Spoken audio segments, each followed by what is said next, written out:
যেভাবে লিখেছেন আমি সেভাবে পড়ার চেষ্টা করছি। আশা করছি এই ইমেলটি আপনাদের ভালো লাগবে। আসসালামু আলাইকুম রাসেল ভাই, আপনি অলওয়েজ ভালো থাকার দলে, তাই এই কোয়েশ্চেন আর জিজ্ঞেস করলাম না। প্রথমেই ক্ষমা চাচ্ছি ইংলিশে লেখার জন্য, কারণ আমি বাংলা টাইপ করতে পারি না। আমি লন্ডনে থাকি, ইউনিভার্সিটি অফ ইস্ট লন্ডন। এখানে আপনি বিজনেস ম্যানেজমেন্টে স্টাডি করছি। ভূত এফএম শুনি 2012 থেকে, ইউকেতে আসার পর থেকে অলওয়েজ শুনি। এনিওয়ে, কথা না বাড়িয়ে ডিরেক্ট ঘটনায় চলে যাই। ডেটা ছিল 1 জুন 2019। আমি লন্ডন থেকে একটা জায়গায় যাচ্ছিলাম, আসলে বার্মিংহাম আমি বলেই দিই, সেখানে যাচ্ছিলেন তিনি, এবং আমার চাচার বাসা থেকে কিছু জিনিস আনার জন্য। ঘটনাটা যাওয়ার সময় ট্রেনে শুরু হয়। ওয়েস্ট মিডল্যান্ডসে আমি ট্রেনে উঠি এবং ছাড়ার পর একটা সিটে বসি। উনি একটা ছবি পাঠিয়েছিলেন। আমি এই ছবিটা যদিও পোস্ট করি, তবে ছবিটা আমি দেখেছি পায়ের কাছ থেকে ছবিটা তোলা, একদম মোবাইলটা নিচের দিকে নামিয়ে যে ভদ্রলোকের কথা বলছেন তার পায়ের কাছে তোলা ছবিটা। কেন পায়ের কাছ থেকে ছবিটা তুলেছিল একটু পরে বুঝতে পারবেন। যাই হোক, তিনি বলছেন যে একটা সিটে বসে এবং ঠিক অপোজিট সিটটা খালি ছিল। পরের স্টপে একজন লোক উঠল, খুব অদ্ভুত দেখতে, সারা শরীরে শুধু কঙ্কালের ট্যাটু। এদেশে এটা অবাক হওয়ার মতো কিছু না, কিন্তু লোকটা আমার দিকে এক দৃষ্টিতে তাকিয়ে থাকে। যখন আমি তাকাই তখনও চোখ সরায় না। আমি ভদ্রতা দেখাতে গিয়ে একটা মুচকি হাসি দিয়ে জিজ্ঞেস করলাম, হোয়ার আর ইউ গোয়িং? লোকটা অনেক রুড হয়ে বলল, wherever you going, I am going with you. আমি একটু অবাক হলাম। তারপর আবার মোবাইলে ফেসবুক স্ক্রল করতে করতে আমি পুরা 2 ঘন্টার রাস্তায় ছিলাম এবং আমার দিকে লোকটা তাকাতে তাকাতে গেল। আমি নামলাম আমার গন্তব্যে এবং বার্মিংহামের আমি নিউ স্ট্রিটে, লোকটা ওইখানে নামলো। আমি যে 94 বাস ধরলাম, লোকটাও একই বাস ধরলো, কিন্তু আমার গন্তব্যে পৌঁছে আমি তাড়াহুড়া করে নেমে গেলাম আর খেয়াল করিনি যে লোকটা নেমেছে কিনা। পরে আমি আমার চাচার বাসায় চলে গেলাম। ঘটনাটা এখানে শেষ হলে পারত, কিন্তু হয়নি। আমার পরের দিন এক্সাম থাকার কারণে ওই দিন রাতেই আসতে হয়েছে। আমি বাসে আসছি বার্মিংহামের নিউ স্ট্রিট। 10:45 ট্রেন ছিল, কিন্তু ওইটা মিস করে ফেলি। পরের ট্রেনটা ছিল রাতে 12:10। অনেক বিরক্ত হলাম। অবশ্যই 12টায় ট্রেন আসলো এবং আমি উঠলাম রাত্রের ট্রেনে। জেনারেলি মানুষ খুব একটা থাকে না, সো আমার আশেপাশে সবগুলো সিট ছিল খালি। ইনফ্যাক্ট আমার বগিতে মাত্র একটি মেয়ে। ট্রেন ছাড়ার পর আমার টয়লেটে যাবার প্রয়োজন হয়। আমি কিছুক্ষণ পরে টয়লেটে গেলাম এবং ট্রেন চলছে আর আমি লাস্ট বগিতে ছিলাম। সো এর সামনের বগিটা ছিল ফার্স্ট ক্লাস।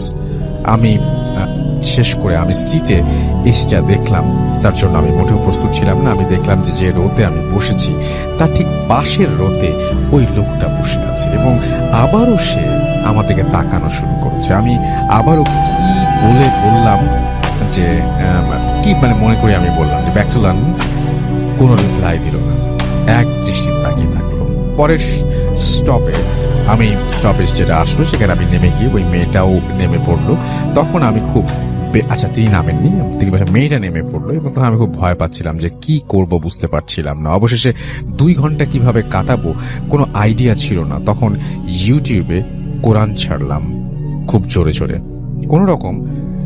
কোনো রকম আমি সেটা ছাড়লাম এবং লন্ডনে এসে পৌঁছে লোকটাকে দেখলাম না এবং বাসে ঢুকলাম না। ঠিক যতক্ষণ বাসার সামনে আসছি, ঢুকবো বাসায়, হঠাৎ চোখ পড়লো সামনের রোডে। দেখি লোকটা আমার দিকে তাকিয়ে বিদ্রুপের মতো করে হাসছে। আর সাহস হয় ওই জায়গায় দাঁড়ানোর। জিনিসটা আমি কারো সঙ্গে শেয়ার করিনি। আমি বাইসাইকেল দিয়ে ফুড ডেলিভারি করি। সো 6 দিন পর আমার রাত আনুমানিক 11:45 দিকে আমার একটা অর্ডার আসে এবং একটা থাই রেস্টুরেন্ট থেকে। তখন আমি আমার আপুর সাথে ফোনে কথা বলতে বলতে আমি খেয়াল করি নাই যে নেভিগেশনটা আমাকে কোন দিকে নিয়ে যাচ্ছে, শুধু ফলো করতে থাকি। হঠাৎ দেখি যে মাইল এন্ডে পার্কের মাঝখানে আমি এসে পড়েছি এবং আমাকে বলছে যে ইউ হ্যাভ অ্যারাইভড, মানে যেভাবে বলে আর কি, এবং বলছে যে আমি একটু শকড, একটু যে 12টায় পার্ক থেকে আমাকে কে খাবার অর্ডার দিল, কাউকে তো দেখছিও না এখানে। তখন আমি কাস্টমারকে কল দেওয়ার ট্রাই করলাম, কিন্তু ওপাশ থেকে কেউ রিসিভ করছে না। তবে সাথে সাথে একটা মেসেজ আসলো আমার কাছে যে লিভ দ্য ফুড, মানে গাছের নিচে বা ল্যাম্প পোস্টের নিচে তাকে ফুডটা রাখতে বলা হলো, এবং আমি একটু ভয় পেলাম এবং সাথে সাথে ওইটা ল্যাম্প পোস্টের নিচে রেখে চলে আসলাম। একদিন পরে আমি যখন স্বপ্নে দেখলাম যে একটা পুরান বিল্ডিং এ ফুড ডেলিভারি দিচ্ছি আমি, এবং কাস্টমার ওই লোকটা যাকে ট্রেনে দেখেছিলাম, এবং ভাবছিলাম হয়তো এইটা কোনো স্বপ্ন, তাই পাত্তা দিলাম না। পরের দিন কাজে গেলাম, ঠিক আবার 11:45 দিকে সেম আর একটা অর্ডার আসলো, এবং ওই দিনও অর্ডার পিক করার পর খেয়াল করলাম আবার সেই পার্কের মাঝখানে ডেস্টিনেশন, এবং বুকটা কেঁপে উঠলো যেহেতু অর্ডার পিক করে ফেলেছি। সো ডেলিভারি না দিয়ে কোনো উপায় নেই, ডেলিভারি না করা ছাড়া। এবং 11 মিনিট সাইকেল চালিয়ে গেলাম, যাওয়ার পর একই কাহিনী। তবে ওই দিন সাহস করে আমি ফুডটা ল্যাম্প পোস্টের নিচে রেখে একটু দূরে এসে ওয়েট করছিলাম কে নেয় ফুডটা সেটা দেখার জন্য। আমি যা দেখলাম তার জন্য আমি মোটেও প্রস্তুত ছিলাম না।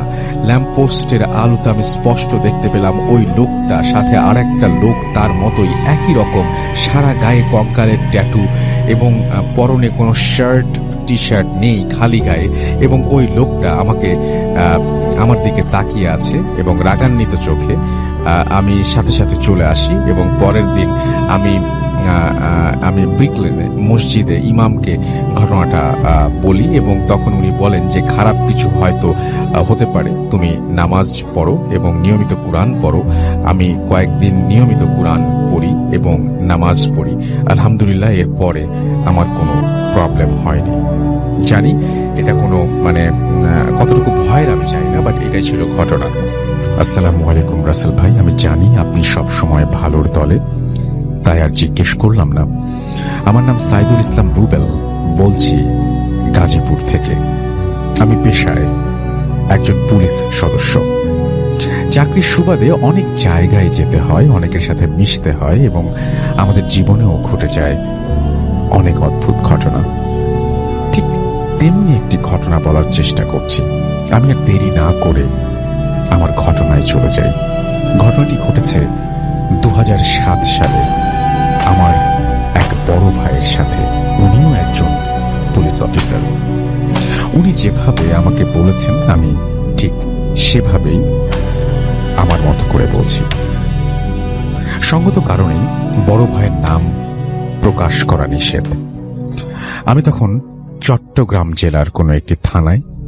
সময়টা 1/2/2007 রাত আনুমানিক 12:30 হবে।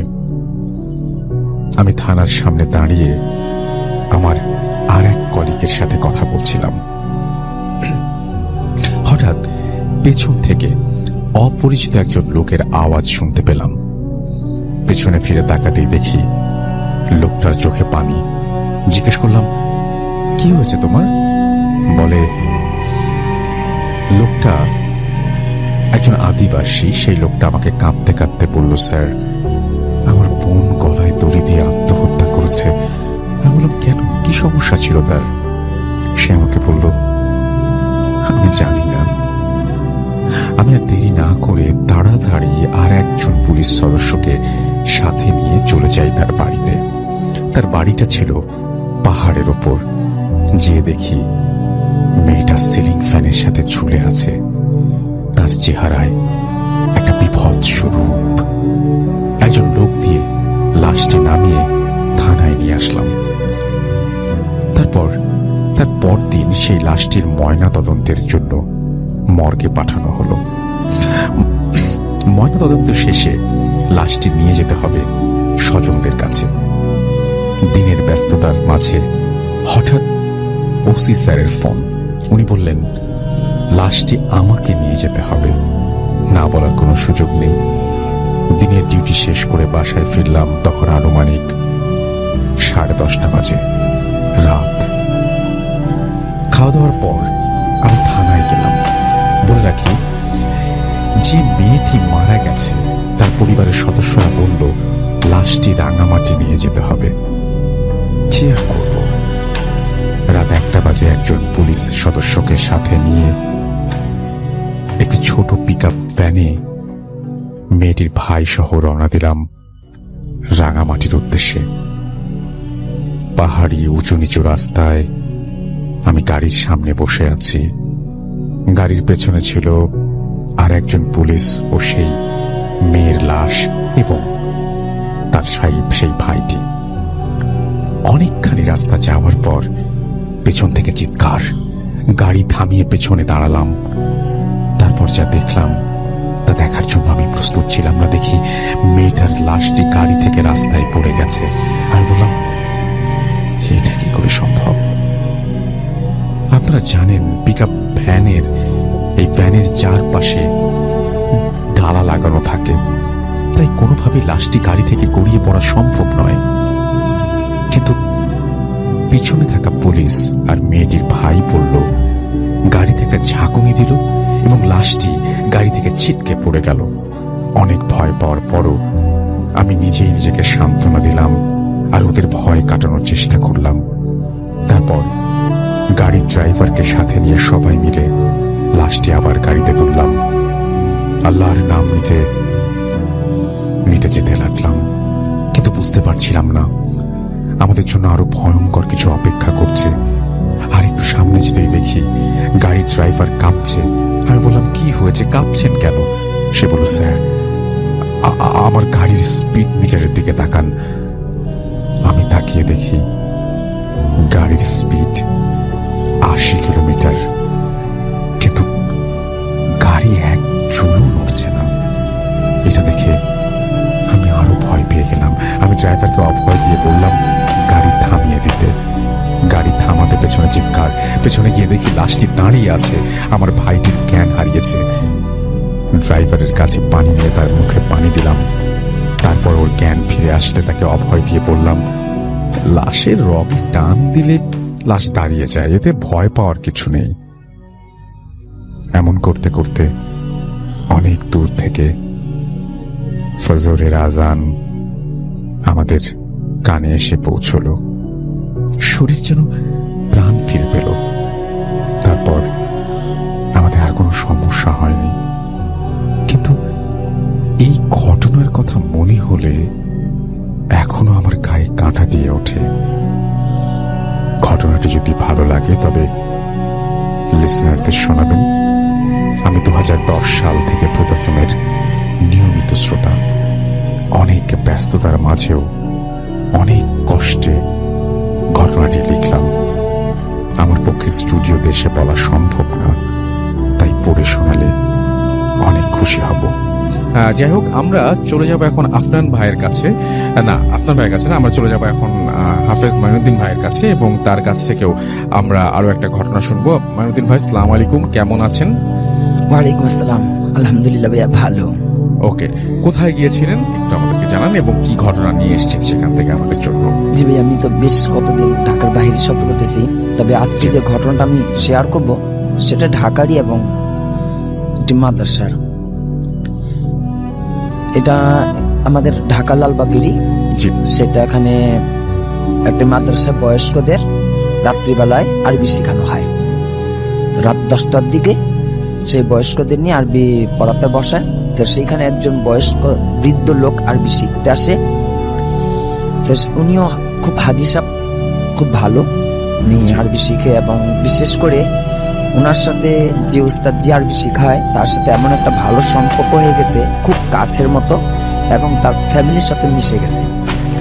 তো বিশেষ ওনাকে একটু প্রাইভেট আলাদা নিজে ইসলাম শিক্ষার ভিতরে জ্ঞান অর্জনের জন্য তাকে নিজে বাড়িতে কিছু আলাদা সময় দেওয়া হতো। তো এখানে বিশেষভাবে যখন উনি ওনার বাড়িতে আরবি শিখতে যান, ইসলাম শিখতে যান, ওনার উস্তাদজির কিছু কিছু যে সমস্যা বাড়িতে ছিল উনি যাওয়ার পর থেকে কিছু অনেকগুলো সমস্যার সমাধান আপনার থেকে হতে লাগলো। জি। তো প্রথম সমস্যাটা ওস্তাদজি ছিল, উনার একটি বড় মেয়ে খাদিজা, বিশেষ উনি মাদ্রাসার একজন শিক্ষিকা ছিলেন, আলেমা। উনার বিবাহ হইতো না। ওই হাজি সাহেব যাওয়ার পরে ওই মেয়েটার বিবাহ খুব দ্রুতই হয়ে যায়। এরপরে উনার স্ত্রী অসুস্থ থাকতো, শারীরিক সমস্যাগুলো থাকতো। হাজি সাহেব আসাতে তার স্ত্রীর অনেকগুলো রোগ ব্যাধি দূর হয়ে যায়। এরপরে উনার মেজমে একটা ছিল জান্নাত। উনি যখন রাত্রে ঘুমাতো, উনার বালিশের ভিতরে অনেকগুলো টাকা পাওয়া যেত। তো প্রায় বেশ অনেক দিনই অনেকগুলো টাকা পাওয়া যেত। এবং ঘরটা তো কিছু উন্নত ভাব, ওস্তাদজিরও কিছু অন্যরকম উন্নত ভাবের প্রকাশ দেখাতে, তো ওস্তাদজি আবার হাজি সাহেবের প্রতি অনেক সন্তুষ্ট ছিল। তো এইবার ঈদের ছুটিতে, মাদ্রাসা ছুটিতে, ওস্তাদজির বাড়ি ছিল চাঁদপুর। উনি এখানেও ওনার মহিলা মাদ্রাসা আছে। তো উনি ছুটি বাড়িতে তার পরিবারকে সবাইকে নিয়ে সেই দেশে বাড়িতে যান বেড়াতে। তো সেই হাজি সাহেব ওস্তাদজি ওইখানকার মসজিদে ঈশার নামাজ পড়ার পরে তার সাথে সাক্ষাৎ হয়। তো ওস্তাদজি অবাক হয়ে যায়, হাজি সাহেব এখানে কেন? উনি তো ঢাকায় আমাদের কাছে বয়স্ক লোকদের সাথে আরবি পড়তে বসে, বা আমার ফ্যামিলিতে ঢাকায় আসে, কিন্তু উনি চাঁদপুরে রাত্রে ঈশার নামাজ পড়ে আমার মসজিদে। উনি দেখে খুব খুশি যেমন হন এবং অদ্ভুত হন উনি, যে উনি কি করে আসলো, অবাক হয়ে যায়। তো ওনাকে এই কথা জিজ্ঞেস করেন যে হাজি সাহেব আপনি এখানে কেন? তো উনি বলতেছে আমি সবখানেই যেতে পারি। আচ্ছা। তো সেটা আবার ওস্তাদজি মাথাতে আনেনি যে উনি কথাটা কেন বলতেছে আমি সবখানে যেতে পারি। হাজি সাহেব বলতেছে আমি সব জায়গায় যেতে পারি, সব জায়গায় আমার যাওয়া যায়। তো বলছে ঠিক আছে, আপনি আসছেন আমার বাসায় আসেন, বেড়াইতে যান। তো ওস্তাদজির ঘরে নিয়ে যাওয়া হয়। সেখানে কিছুক্ষণ কথাবার্তা পড়ে এবং তার মাদ্রাসাতেও, যে মাদ্রাসা মহিলা মাদ্রাসা আছে সেখানে নিয়ে বসায় দফতরে। কিন্তু ঘটনা হঠাৎ রাত্রিবেলায় যেটা ঘটে, জান্নাত অর্থাৎ মেজো মেয়েটাকে খুঁজে পাওয়া যাচ্ছিল না। হাজি সাহেব সেখানে নেই এবং তার মেজো মেয়ে উনিও নেই। সে জান্নাতকে খুঁজে না পাওয়াতে ওস্তাদের কাছে খবর আসলো যে আমরা খুঁজে আশপাশে তার আত্মীয় স্বজন সব বাড়িতে তালাশ করলাম, রাত হয়ে যাচ্ছে, মেয়েটাকে তো খুঁজে পাচ্ছি না। তো ওস্তাদজিও হলো যে হাজি সাহেবকে তো বিদায় যাওয়ার আগে তো দেখলাম না, তো হাজি সাহেবও নেই, ওনার মেয়েটাকেও তালাশ করতে যাচ্ছে না। তো হাজি সাহেবের আবার একটি মাসালা জানা ছিল, সেটা হচ্ছে সূরা ওয়াদ-দুহা এক বসায় 2000 বার পড়লে নিখোঁজ ব্যক্তির সন্ধান মেলে। আচ্ছা। তো ওস্তাদজি ওযু করে সেই দুহা সূরাটা পড়া শুরু করে দিল। যখন পড়তেছিল বেশ সম্ভবত কয়েকবার পড়াতেই নাকি সেই জিন অর্থাৎ হাজি সাহেব উনি হাজির হয়ে গেলেন। হাজির হয়ে বলতেছেন ওস্তাদজি আপনি কেন চিন্তিত হচ্ছেন, আপনি পরেশান কেন? আপনার মেয়েটাকে আমি নিয়ে গেছি। এই কথা শোনার সাথে সাথে ওস্তাদজি নাকি উনি অজ্ঞান হয়ে যান, অচেতন হয়ে যান। তখন তার ফ্যামিলি সবাই আসে, আসার পরে পানি দেয় এবং যখন সে চোখটা খুলে জ্ঞানটা ফিরে আসে, তখন ওস্তাদজি বলে সবাইকে, এই তোমরা এখন কেউ আমার মেয়েকে নিয়ে ভাবনা, কেউ আমার মেয়েকে খুঁজো না, আমি বুঝতে পারছি কি হয়েছে, তোমরা তোমাদের কাছে থাকো, আমি পরে দেখবো। ওস্তাদজি শুধু এই কথাটুকু বলার পরে রাত্রিতে সে ওযু করে তাহাজ্জুদ মানে 2 রাকাত নামাজ পড়ে আল্লাহ সাহায্য নেন। সেখানেও সেই হাজি সাহেব এসে বলতেছে যে ওস্তাদজি আপনি কেন চিন্তা করতেছেন, আমি আপনার মেয়েকে আমি সাথে করে নিয়ে গেছি, আমি জিন এবং আমি আপনার কাছে লেখাপড়া, আমি কোরআন শিখতাম, আমি আপনার কাছে আসছি, ওকে আমার খুব পছন্দ, আমি আপনার শহরে যেগুলো হতো সব আমি করে দিতাম। তো বলতেছে আপনি এখন ঢাকায় ফিরে যান, ওই ঢাকা ফিরে গেলে আমি সেইখানে আপনার মেয়েকে ফিরিয়ে দেব। তো ওস্তাদজি বলতেছে এটা কেমন, তুমি অনেক বয়স্ক। তখন জিজ্ঞেস করলো তুমি কার সাথে কিভাবে থাকলা, কি কোথায় আসো? তখন সেই উনি বলতেছে যে আমার নাম রফিকুল্লাহ। সেই জিনটা বলতেছে যে আমার নাম, হ্যাঁ হ্যাঁ, বলতেছে যে রফিকুল্লাহ এবং আমার মাও আমার সাথে থাকে এবং 900 বছর বয়স, উনি অনেক বড় আলেম, অনেক ভাষা জানে। এরপরে উনি বলতেছে আপনি যদি ঢাকা ফিরে যান সেখানে আপনার মেয়েটাকে ফিরিয়ে দেব। তো ওস্তাদজি দিনের বেলাতে কাউকে ওনার পরিবারকে বলেন তোমরা আইসো, আমি এখন ঢাকায় চলে যাই। উনি ঢাকায় আসেন, আসার পর ওনার মাদ্রাসাতে খুলে যখন আসেন তখন রাত্রিবেলা তার মেয়েকে ছাদের উপরে দিয়ে যাওয়া হয়। তো কিন্তু তার ওস্তাদজির কাছে একটা অনুরোধ সেটা থাকে যে এই মেয়েটাকে বিবাহ দেওয়া যাবে না, আচ্ছা, যে আপনি মেয়েটাকে বিবাহ দিতে পারবেন না কোথাও, এবং আমাকে এর কাছ থেকে আলাদাও করতে পারবেন না। আমি ওর সাথে সব সময় থাকবো, একে ছাড়বো না কোনোদিনও। তো ওস্তাদজি আমাকে ডাকাইছিল, যে ওস্তাদজি ডাকাইছে, আমি ওনার কাছে কিতাবও পড়ছি, উনি আমার শিক্ষক। সেই ওস্তাদজি আমাকে নিয়ে বসাইলো, বললো যে দেখ বাবা, এরকম এরকম সমস্যা পড়ে গেছি, তুমি একটু কথা বলো এবং দেখো কি করা যায়। তো আমরা তার সাথে কথা বলি। তো উনি একটি কথাই আর কি আমাদের কাছে অনুরোধ রাখে, যে আমি জান্নাতকে কোনোদিন হারাবো না, আমি জান্নাতকে কোনোদিন ছাড়বো না, আমি জান্নাতের সাথেই থাকবো, এবং ওকে বিবাহ দেওয়া যাবে না। আমি ওর কোনো ক্ষতি করব না, ও যেভাবে আছে সেভাবে ঠিক থাকবে, কিন্তু ওকে কোনোদিন বিবাহ দেওয়া যাবে না। তো আমি পরবর্তীতে বলছি, ঠিক আছে, এখন আপনি চলতে থাকেন, যেহেতু আপনি একটু বয়স্ক জিন, খুব বৃদ্ধ, আর ও তো এখন অল্প বয়সের একটা মেয়ে। বলছে কোনো সমস্যা নেই, আমি ওর কোনো ক্ষতি করতে যাবো না। এই ঘটনাটা এটাই ছিল আমার। Thank you so much. আমি চলে যাচ্ছি আফনান ভাইয়ের কাছে আজকে প্রথমেই, এবং তার কাছ থেকে একটা ঘটনা শুনবো। আশা করছি এই ঘটনাটিও আপনাদের অনেক ভালো লাগবে। চলুন শুনে আসি আফনান ভাইয়ের ঘটনা। আফনান ভাই, আসসালামু আলাইকুম, কেমন আছেন? ওয়ালাইকুম আসসালাম, আলহামদুলিল্লাহ খুব ভালো আছি।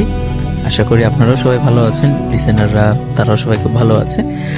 আসলে ভাই, এখন যে ঘটনাটি আমি শেয়ার করব, সেই ঘটনাটি শেয়ার করার আগে একটা কথা আমি বলে নিই। ঘটনাটি আমি যখন পাই আমার স্টুডেন্টের কাছ থেকে, আমি অনেক চিন্তা করেছি যে ঘটনাটাকে আমি বলবো কি বলবো না। কারণ এই ঘটনাটি একদম হরর কোনো সিনেমার কাহিনীর মতো মিলে যেতে পারে, বা কোনো হরর নাটকের সাথেও মিলে যেতে পারে, হয়তোবা, আমি জানি না। কিন্তু ঘটনাটি শোনার পরে আমার মনে হয়েছে যে এটা একটু আসলে বলা উচিত, কারণ এই ধরনের ঘটনা আমি আসলে সচরাচর পাই না আর কি। তো এই ঘটনাটা আমি পেয়ে গেছি, আলহামদুলিল্লাহ। তো এখন সরাসরি আমি ঘটনাতে চলে যাই। ঘটনাটির সময় ছিল 1974 সাল। স্থানটা শুরুর স্থানটা ছিল জগতী স্টেশন, যেটা কুষ্টিয়া জেলার জগতী স্টেশন।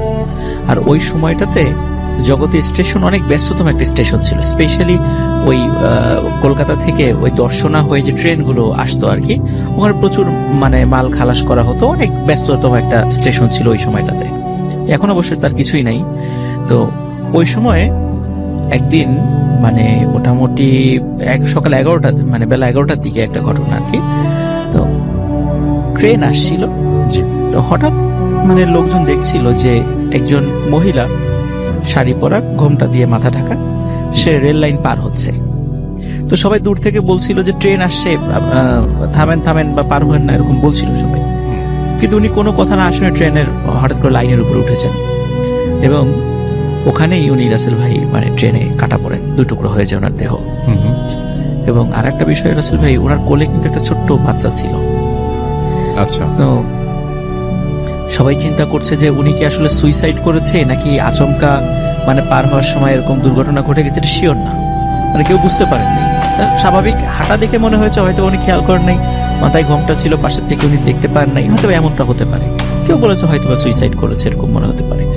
কিন্তু আসলে কোলে বাচ্চা নিয়ে সুইসাইড করবে কেন, এটাও আবার অনেকে বলেছে। যাই হোক, আসলে অদ্ভুত ব্যাপার হলো, উনি যখন রেলে দুই ভাগ কেটে দুটুকরো হয়ে গেছেন, সবাই পরবর্তীতে এই ডেড বডির কাছে গিয়ে দেখে যে উনি কোলে যেভাবে বাচ্চাটা জড়িয়ে ধরেছিলেন, ঠিক ওইভাবে জড়িয়ে ধরে আছেন ওনার দেহের উপরের অংশ, এবং বাচ্চাটি সম্পূর্ণরূপে অক্ষত ছিল। তো এই বাচ্চাটি ওই সময় ওই স্টেশনে খালাসি হিসাবে কাজ করা ফিরোজ মিয়া নামে একজন লোক, উনি এই বাচ্চাটি ওইখান থেকে গ্রহণ করেন। এখানে বলে রাখা ভালো, ফিরোজ মিয়া ছিল নিঃসন্তান। তো উনি প্রথমে চিন্তা করেছিলেন যে যদি এই লাশের কোনো আত্মীয় স্বজন আসে তাহলে তাকে বাচ্চাটা বুঝিয়ে দিবেন আর কি। কিন্তু আসলে ভাই, একদিন যায়, 2 দিন যায়, 3 দিনের দিন যখন কেউ আসলো না, লাশটি তখন বেওয়ারিশ হিসেবে দাফন করা হয়। এবং পরবর্তীতেও কেউ ওই লাশের খোঁজ খবর নিতে আসে নাই, বা কেউ মারা গিয়েছেন কিনা ওই মহিলার খোঁজ খবর নিতে কেউ আসেন নাই আর কি। তো ওই সময় তো যোগাযোগ ব্যবস্থাও এত ভালো ছিল না, তো যার কারণে ওইভাবে হয়তো খোঁজ তারা হয়তো পানি নাই কখনো, এমনও হতে পারে। তো এখন যেহেতু ফিরোজ মিয়া পরিবার নিঃসন্তান, উনি হাজবেন্ড ওয়াইফ দুজন, ওনার ওয়াইফ এবং উনি টোটালি একটা সন্তানের জন্য ওনাদের মধ্যে খুব হাহাকার ছিল। যেহেতু ওই সন্তানটা উনি ওনার স্ত্রীর কোলে দেন, তো ওনার স্ত্রীও ওই সন্তানকে খুব ভালো করে আদর যত্ন শুরু করেন। এবং ঘটনার শুরুটা আসলে ভাই এই সময় থেকেই আর কি। তো ওনাদের পরবর্তীতে আসলে ভাই ঘটনাটা যেখানে আমি যেভাবে মানে পেয়েছিলাম আর কি, উনি পরবর্তীতে দিনাজপুরের পার্বতীপুরে চলে গিয়েছিলেন আর কি। তো আমার এক স্টুডেন্ট দিনাজপুরের, সেই আর কি ঘটনাটা আমার কাছে শেয়ার করেছিল। যে এখন আসলে ভাই আমি মূল জায়গাতে চলে যাচ্ছি। তো উনি যখন উনি থাকতেন পাশেই রেলের একটা জায়গায়, উনি থাকতেন একটা ঘর তৈরি করে উনি থাকতেন। তো ওনার উনি এবং ওনার স্ত্রীর ভাষ্য অনুযায়ী মানে গভীর রাত্রে মনে হতো একটা ছায়ামূর্তি ঘরের ভিতর দিয়ে ঘুরছে। যদি ওনারা আলো জ্বালাতেন তখন কাউকে দেখতেন না, মনে করতেন হয়তো বা মনের ভুল, এমনি হতেই পারে এরকমটা। এরকম একদিন 2 দিন রাসেল ভাই। এরপরে ওই ফিরোজ মিয়া যেদিন রাত্রে নাইট ডিউটি থাকতো, যেদিন রাতের বেলা ট্রেন আসার সময় হতো, মাল খালার সংক্রান্ত ওই বিষয়গুলো দেখাশোনার দায়িত্ব থাকতো, ওই দিন তো ওনার স্ত্রী একা ঘুমাতেন, বাচ্চা থাকতো পাশে। তো ওই সমস্ত দিনগুলোতে রাসেল ভাই বেশি ভয়ঙ্কর ঘটনা ঘটে আর কি।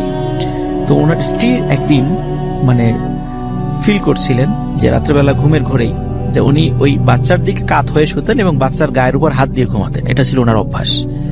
তো এক রাত্রেবেলা উনি ফিল করছেন ওনার হাতের নিচে শূন্য, মানে কিছু নাই। তো উনি চমকে ওঠেন, কি ব্যাপার, কোথায় গেল বাচ্চা, কোথায় গেল? অন্ধকারের ভিতরে হাত দিয়ে দেখেন যে কোথাও মানে বিছানায় কোথাও নেই। তো চিন্তা করছে আলো জ্বালাবেন, মানে ওই সময় ঘরে ইলেকট্রিসিটি ছিল না আর কি, হয়তো উনি হারিকেন জ্বালাবেন। তো উনি ঘরে যে চাঁদের আলো আসছিল তাতে উনি যতটুকু দেখছিলেন তখন মনে হচ্ছে একটা ছায়ামূর্তি এই বাচ্চাটিকে কোলে নিয়ে ঘুরছে। তখন উনি যখনই চিৎকার দেওয়ার সাথে সাথে তখন মনে হলো যে ওই ছায়ামূর্তি দৌড়তে এসে বিছানায় ওই বাচ্চাটিকে রেখে অদৃশ্য হয়ে গেল। তো তারপর উনি আলো জ্বালান, কাউকে দেখেন না। ওনার হাজবেন্ড যখন সকালবেলা আসে তখন তাকে এই ঘটনাটা বর্ণনা করা হয়। তখন ওরা বললেন যে হয়তো বা ওনারা ভালো কোনো হুজুরের কাছে যান যে আসলে ঘটনাটা কি সেটা জানার জন্য। তো হুজুর একটা দায়সারা একটা কথা বলে দেন যে এই বাচ্চার উপরে জিনের প্রভাব আছে, এই সেই এগুলো বলে একটা তাবিজ কবজ দিয়ে দেন আর কি, মানে দায়সারা একটা কথা। তো কিন্তু এই তাবিজ বা এইগুলোতে কিছুই কাজ হচ্ছিল না। ঘটনা কিন্তু রাসেল ভাই রেগুলার ঘটছিল এই ধরনের বিষয়গুলো। এখন ফিরোজ মিয়া চিন্তা করেন যেহেতু এই হতে পারে এই বাসায় সমস্যা, এরকম চিন্তা করে উনি যে কাজটা করেন এটা হলো উনি ওই জগৎ স্টেশন থেকে ওই দিনাজপুরের পার্বতী স্টেশন ট্রান্সফার হয়ে চলে যান এবং ওইখানেই ওই বাচ্চাটা বড় হয় আর কি। তো ওইখানে যাওয়ার পরে এভাবে মানে বেশ এই রাতের বেলা এই ছায়ামূর্তির এই বিষয়গুলোটা না ওনারা বেশ একটু স্বাভাবিকভাবে পরবর্তীতে নিয়ে নেন। এটা যখন কিছুতেই কাজ হচ্ছিল না, অনেক মানে হুজুরের শরণাপন্ন হয়ে যখন কোনো কাজ হচ্ছিল না, এতটুকু কাজ হয় যে একটু কমে আসে এই ঝামেলাটা, কিন্তু এটা বন্ধ হচ্ছিল না। ওনারাও বিষয়টা একটু অভ্যস্ত হয়ে যান, যেহেতু বাচ্চার কোনো ক্ষতি হচ্ছে না বা তাদেরকে কোনো ভয় দেখাচ্ছে না, এই জন্য বিষয়টা ওনারা অভ্যস্ত হয়ে যান এবং বিষয়টা ওনারা পার্বতীপুর এসে বিষয়টা গোপন রাখেন। যেমন জগতে তো অনেকে জেনে ফেলেছিল, তো পার্বতীপুর এসে বিষয়টা গোপন রাখেন যাতে কেউ না জানে, আশেপাশের প্রতিবেশীরা না জানে।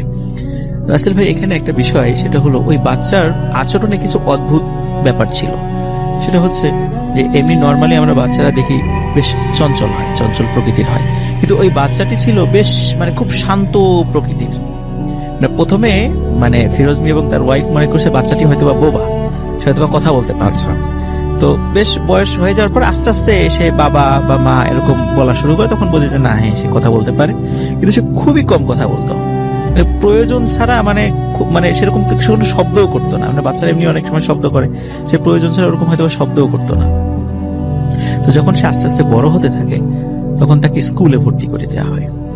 স্কুলে ভর্তি হওয়ার পর তখন দেখা যেত যে এমনি বাচ্চারা আমরা দেখি স্কুলগুলোতে বাচ্চারা মানে একটু দুষ্টমি করে, একে অন্যের সাথে মারামারি করে। তো এইখানে যেটা হতো সেটা হলো ওই বাচ্চার সঙ্গে যদি কেউ মানে মারামারি করতো, দেখা যায় ওই বাচ্চাটা বাসায় গিয়ে খুব অসুস্থ হয়ে পড়তো। আচ্ছা, তো এইটা একটা অদ্ভুত ব্যাপার। তো এটা প্রথম দিকে কেউ ওইভাবে বেশ স্বাভাবিকভাবে নিয়েছিল, কিন্তু পরবর্তীতে এই বিষয়গুলো মানে যখন বাচ্চার গার্জিয়ানরা এই বিষয়গুলো একটু একটু করে অনুধাবন করতো এবং কানাঘোষা করতো, আস্তে আস্তে এই বিষয়গুলো তখন চাউর হয়ে যায়। তখন একটা কথা হয় যে বাচ্চাটা হলো মানে আমরা যেটা বলি যে অলক্ষী, অপায়া, এই ধরনের কথা বলে যেগুলো বলে দেয়, বা ডাইনি, এই টাইপের কথা, যে ওর সাথে মিশতে দেওয়া যাবে না বাচ্চাদেরকে। তখন হয়তো কি বাচ্চাদের মানে গার্জিয়ানরা ওর সাথে কাউকে মিশতে দিত না। তো এইভাবে ওই মেয়েটি আবার খুব নিঃসঙ্গ বোধ করতো, কিন্তু খুব প্রয়োজন ছাড়া কখনো কথা বলতো না কারোর সাথে। এইভাবে সে বড় হতে থাকে। তো এর মধ্যে রাসেল ভাই যেই বিষয়গুলো দেখা যাচ্ছে যে দিন যেতে থাকে, সেও বড় হতে থাকে এবং একটা সময় তার বিবাহের সময়ও চলে আসে। বিবাহের সময় আসলে এইখানেই রাসেল ভাই সবচেয়ে অদ্ভুত যে ঘটনাটি ঘটে আর কি, সেটা হচ্ছে যে যখন মেয়েকে সাজিয়ে বসিয়ে রাখা হয়েছিল বিয়ের দিন, তখনও মানে ছেলে পক্ষ থেকে বাসা থেকে লোক আসে নাই, তখন যে ফিরোজ মিয়া সে ওই মেয়ের কাছে গিয়ে একটা অদ্ভুত ব্যাপার দেখে যে ওই মেয়ে কোনো একটা মহিলার সাথে কথা বলছে। তো এই কথা বলছে এবং ওই মহিলাটা দেখার পরে ফিরোজ মিয়া চিন্তা করছেন এই মহিলাটাকে আমি কোথায় যেন দেখেছি। আচ্ছা, উনি খুব অবাক হয়ে যান যে আমি কোথায় দেখেছি তাকে, চিন্তা করতে থাকে, মানে চিন্তা করতে থাকেন যে বহুদিন আগে কোথায় যেন দেখেছি, কিন্তু মনে করতে পারছেন না। তখন যখন ফিরোজ মিয়া ওই মহিলাটাকে দেখেন, তখন ওনার ফিরোজ মিয়ার চোখের সামনেই ওই মহিলাটি অদৃশ্য হয়ে যান। আচ্ছা, এবং ফিরোজ মিয়া ভয় পেয়ে তার মেয়েকে জিজ্ঞেস করেন যে এই তোমার পাশে তুমি দিব্যি হেসে কথা বলছিলে, এ কে? বলে ইনি আমার আম্মা। তখন ফিরোজ মিয়া চিনতে পারে ওই যে রাসেল ভাই ওই যে রেলে যে কেটে গিয়েছিল যে মহিলাটা, আসলে ওটা উনি ওই ফিরোজ মিয়া সেই মহিলাটাকে ওখানে দেখেছেন ওই বাচ্চার পাশে, মানে ওই মেয়েটার পাশে আর কি। তখন উনি চিন্তা করেন যে এটা কিভাবে সম্ভব, ওই মহিলাটা তো মারা গেছে, তাহলে কি এতদিন যে ছায়ামূর্তির যে বিষয়গুলো আমরা দেখেছি, আমরা যেটাতে অভ্যস্ত, তাহলে কি এই মহিলাই কি সেটা ছিলেন? আর আরেকটা রাসেল ভাই, যখন মেয়েটির বিয়ে হয়ে যায়, অদ্ভুত ব্যাপার হলো বিয়ের পরে সে যখন হাজবেন্ডের মানে ওই পরিবারে যখন গিয়েছে, এরপর থেকে কিন্তু আর কখনো কেউ ওই ছায়ামূর্তিকে দেখে নাই। এইটা রাসেল ভাই একটা অদ্ভুত ব্যাপার, যে হয়তোবা ওই ফ্যামিলিতে যদি ওরকম কোনো ভৌতিক ঘটনা ঘটতো, তাহলে তার শ্বশুর বাড়ির লোকজন হয়তোবা মেয়েকে মানে বাপের বাড়ি পাঠিয়ে দিত, বা সেখানে কোনো অশান্তি হওয়ার ভয় থাকতো। ওই পরিবারে কিন্তু কখনো এই ধরনের ঘটনাটা দেখা যায় নাই। তো এই বিষয়টা রাসেল ভাই, যদিও আমি স্টোরিটা ছোট, তো এই স্টোরিটা যখন আমার কাছে প্রথম আসে, তখন আমি কিছু মানে মুভির কিছু কাহিনীর সাথে আমি একটু মিল পেয়েছিলাম। আমি যত মানে চেষ্টা করেছিলাম এটা সত্যতা যাচাই করার জন্য। তো এইখানে একটা রাসেল ভাই একটা বলে রাখা ভালো, সেটা হলো যে এটা আমাদের মনে হতেই পারে হয়তোবা ওই মায়ের আত্মা হয়তোবা সেখানে এসে এতদিন ছিল, এটা মনে হতেই পারে, কিন্তু আসলে এটা আমি বলে রাখি যে অনেক সময় দেখা যায় রাসেল ভাই আমাদের কিন্তু মানে আমাদের সাথেও কিন্তু অনেক জিন থাকে, যেটা আমরা হয়তো টের পাই না। তো অনেক সময় অনেক লোকের সাথে ভালো জিন থাকে, কিন্তু লোকটা যখন মারা যায় তখন ওই জিনটা চেষ্টা করে যে পরবর্তীতে তার হয়তো কোনো উপকার করার জন্য। তখন দেখা যাচ্ছে যে তার রূপ ধরে বা তার সুরতে বা বিভিন্ন সময়, এটা হয়তো মাইনুদ্দিন ভাই ভালো বলতে পারবেন আমার কথা ঠিক আছে কিনা, যে অনেক সময় দেখা যায় যে এরকম উপকারগুলো তারা করে থাকেন। হয়তো বা এরকমটা হতে পারে যে ওই মায়ের সুরতে বা ওই মানে যে ছায়ামূর্তিটা, ওটা একটা জিন ছিল, যেটা মেয়ের বিবাহের আগ পর্যন্ত চেষ্টা করেছে তাকে বিভিন্ন বিপদ আপদ থেকে রক্ষা করার জন্য, এবং বিবাহের পরে তাকে আর কখনো দেখা যায়নি। আর একটা রাসেল ভাই, ওই মেয়ে মানে স্বাভাবিকভাবে ঘর সংসার করতো, পরবর্তীতে তার ঘরে দুটা সন্তান হয়, দুটো ছেলে হয় এবং একটা মেয়ে হয়। তো ছেলে যখন বড় হয়ে যায় এবং ছেলে যখন বিয়ে দেয়, তখন ছেলের কর্মসূত্রে মানে অন্য জায়গায় চলে আসেন। তো ঠিক কোথায় গিয়েছেন ঠিক বলতে পারেন না, হয়তো বরিশাল বা ঢাকা এরকম আমাকে বলেছে, হয়তো বরিশাল বা ঢাকা চলে যান, এবং ওই মহিলাটাও তার ছেলের সাথে বরিশাল বা ঢাকাতে চলে আসে। তারপর থেকে ওনাদের সম্পর্কে আর আসলে ওরকম কোনো কিছু জানা যায় নাই। তবে এই ঘটনাটা মোটামুটি অত্র এলাকায় বেশ পরিচিত একটা ঘটনা। এটা ছিল রাসেল ভাই প্রথম স্টোরি। আসসালামু আলাইকুম রাসেল ভাই, আমি রাকিব। এন্ড সবচেয়ে মজার বিষয় হচ্ছে এতদিন পরে আসলে ভূত এফএমের সাথে কানেক্টেড হওয়া, and I was so fascinated to ভূত এফএম, এন্ড সেই ধারাবাহিকতাটা এখনো ধরে রাখছি। ব্যস্ততার কারণে আসলে ওইভাবে শোনা হয় না, but try to B here. So yeah, আমি শুরুতে ঘটনায় যাই। আসলে ঘটনাগুলো খুবই ছোট ছোট। আসলে একদিন গ্রামের বাড়ির একটা ঘটনা ঘটেছে, মানে মা খুব সিরিয়াস ভাবে আসলে আহত হয়। আসলে হচ্ছে একদিন মা খালামণির বাড়িতে গিয়েছিল, এন্ড খালামণির বাড়িতে যাওয়ার পর সন্ধ্যার দিকটাতে আসরের পর মাগরিবের ঠিক আগে বাসায় অনেক মেহমান থাকার কারণে আসলে মাছ ধরা হয় পুকুর থেকে। তো তাজা মাছগুলো কাটছে সবাই। সো এমন একটা সময় আজান দিবি এমন একটা ভাব, মানে যেটা হলো যে আরো কয়েকজন মিলে আম্মুর সাথে মাছ করছে। সো সবাই উঠে গিয়ে পুকুরে দা এবং অন্যান্য জিনিসগুলো ধুতে গেছে। অন দ্যাট পার্টিকুলার মোমেন্ট আমার মা কিন্তু উঠোনের মধ্যে ছিল, এবং শি ওয়াজ ফিল লাইক যে কেউ একজন তাকে গলাটা ধরে এমন একটা প্রেশার ক্রিয়েট করছে তার উপরে, সে ছিটকে যে আম গাছের মতো করেছে। এবং এখানে বলে রাখে আম গাছের দূরত্ব হচ্ছে 7 থেকে 8 হাতের মতো। So it's really awkward when I heard the news যে আম্মু ছিটকে গেছে হচ্ছে যে জায়গায় বসেছিল তার থেকে বেশ অনেকটা দূরে, সো আমার মার ব্যাক পেইনটা প্রচুর পরিমাণ বেড়েছে। আর একটা ঘটনা সেটা হচ্ছে দেশের বাড়িতে আমার নানির সাথে বেশ কয়েকটা ঘটনা আছে, তার মধ্যে থেকে একটা সময় প্রচুর পরিমাণ বৃষ্টি হচ্ছে, আমার বড় আম্মা যখন মানে আমার মার দাদি আমার নানির শাশুড়ি, সো ওই সময়টাতে যেটা হতো ওনার সাথে একটা পেতনি থাকতো, যতটুকু আমরা জানতে পেরেছি। এবং বেশ কয়েকবার এমনও দেখা গেছে যে উনি আসলে ময়লার ডাস্টবিন থেকে ময়লা তুলে তুলে খাচ্ছে। সো বেশ বাসার থেকে অনেকে চেষ্টা করেছিল আসলে ওনার সাথে কাউকে রাখার জন্য। সবচেয়ে মেইন যে বিষয়টা সেটা হচ্ছে উনি যখন মারা যায়, মানে আমাদের নানা বাড়ির এমন একটা সিন হয়েছিল, মানে সব ভেঙে ফেলবে, উড়ায় নিয়ে যাবে, কল লাইক সামথিং সুনামি বা ঘূর্ণিঝড় হবে এমন একটা অবস্থা, প্রচুর পরিমাণে শব্দ এবং কাকের আওয়াজ সন্ধ্যাবেলা। আর সামহাও কারো ভিতরে এটা অ্যাটাচ করার জন্য চেষ্টা করছিল, এন্ড বাই সামহাও আমার নানা জিনিসটাকে কোনোভাবে আসলে জিনিসটাকে ডিটাচ করে দেয়। এরকমটা হয় কিন্তু সাধারণত আসলে কোন একটা জিনিস যদি কারো উপরে আসর করে কিংবা অ্যাটাচ হয়ে যায় তার সাথে, এন্ড দেন সে যখন মারা যায় কিংবা পৃথিবী থেকে চলে যায়, তারপরে কিন্তু কারো উপর জিনিসটা ভর করতে চায়। So it would be point. So yeah, and I am talking about that things. And আরেকটা ঘটনা আমি একটু বলি, ছোট করে বলবো, যেটা রোজায় ঘটা। আমি আসলে সবসময় চাই যে ফ্রেন্ডসদেরকে একটু টাইম দিতে। সো মঙ্গলবারে আমার অফিস থাকে না, সো আমি চাই যে ফ্যামিলিকে একটু সময় দেওয়া আর ফ্রেন্ড সার্কেলকে সময় দেওয়া। ফ্রেন্ড সার্কেলের সময় দেবো হচ্ছে তারাবির নামাজের যে সময়টা থাকে। সো বেসিক্যালি যেটা হয় যে টুকটাক ঘরের কাজ করা হয়। রাতের বেলা যেটা হয়েছে, সবার সাথে কথা হয়েছিল এবং সবাই বলেছিল যে আমার ছাদে বসে আড্ডা দেবে। সো ওয়েল ফাইন, যেটা হলো পরে মাগরিবের পর আসলে ঈশার নামাজের যখন সময় হয়ে যায়, তখন আমি ঈশার নামাজটা ঘরে পড়েই তারাবির নামাজটা ঘরে পড়ে আসলে ছাদে উঠবো, বাইরে ওরা চলে আসবে।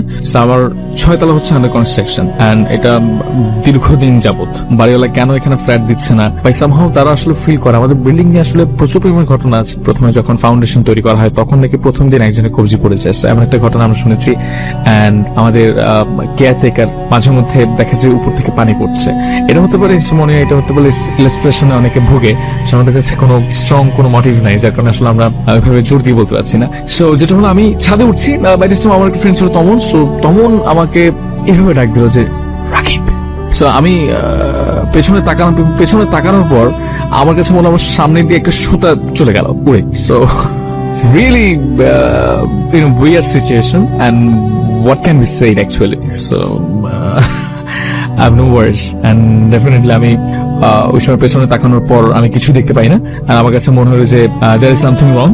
সো আমি ছাদে গেলাম, শব্দ পাচ্ছি ছাদে, আমাদের তো 4 ইউনিটস এর অ্যাপার্টমেন্টস। সো আমি যেটা করলাম যে তাকালাম, কিন্তু কেউ নাই। আমার মাথাটা এমন ভাবে চক্কর দিল, so I just go back to my home. So that was the story. আমি জানি না আসলে কতটুকু শেয়ার করার মতো বিষয় হয়েছে, এন্ড আমার কাছে মনে হয় যে আমি একজন লিসেনার, এন্ড যেহেতু আপনি সবসময় বলেন যে কোনো ঘটনা থাকলে শেয়ার করার জন্য, so I share my story.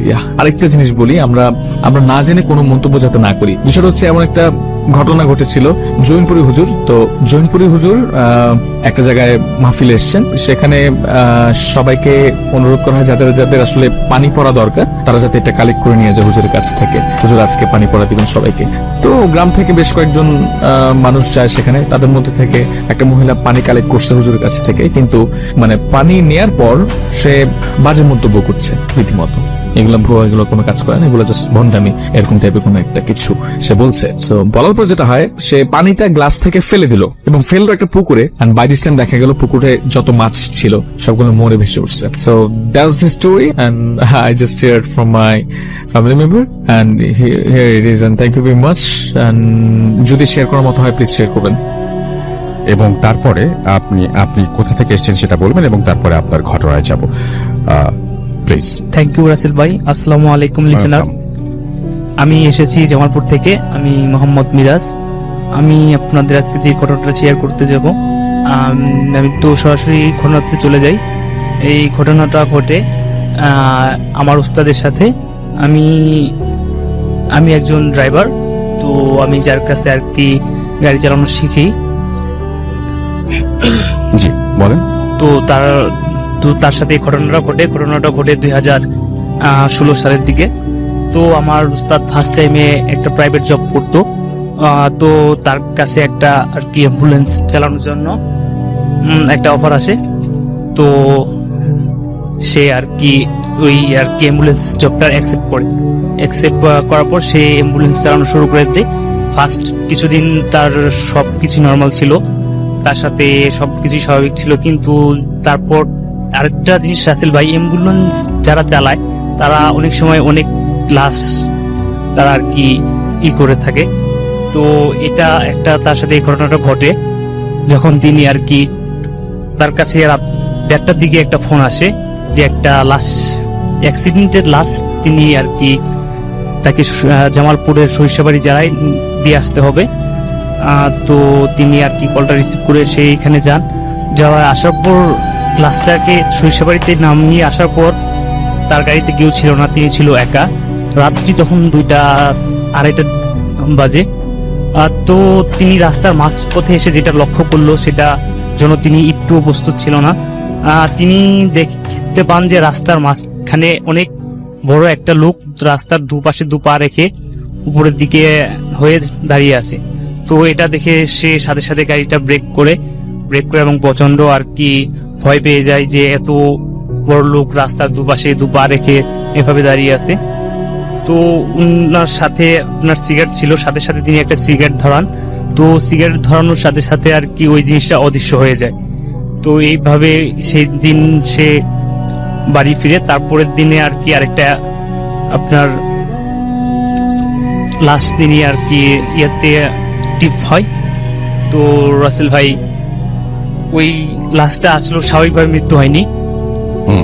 ওই লাশটা আর কি বাথরুমে যে ব্যক্তিটি মারা গেছে ওই ব্যক্তিটি আর কি স্বাভাবিকভাবে মরেনি, সে বাথরুমে গিয়ে আর কি মারা গেছে। তো পরে ওনার লাশটি বাথরুম থেকে আনার পরে, তো ওনার গ্রামের বাড়ি ছিল আর কি বক্সিগঞ্জ, তাকে জামালপুর সদর থেকে বক্সিগঞ্জে নিয়ে যাওয়ার জন্য সেই টিপটা আসে।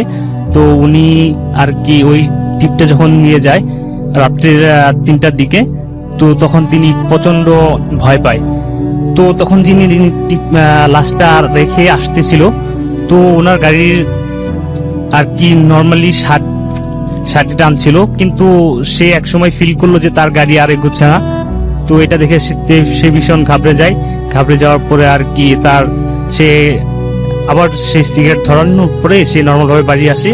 বাড়ি আসার পর সেদিন রাত্রে তিনি স্বপ্নে তাকে বলা হয়, দেখানো হয় যে তুমি যদি এই পেশাটা না ছাড়ো তাহলে তোমার পরিবারের বিশাল একটা ক্ষতি হতে পারে।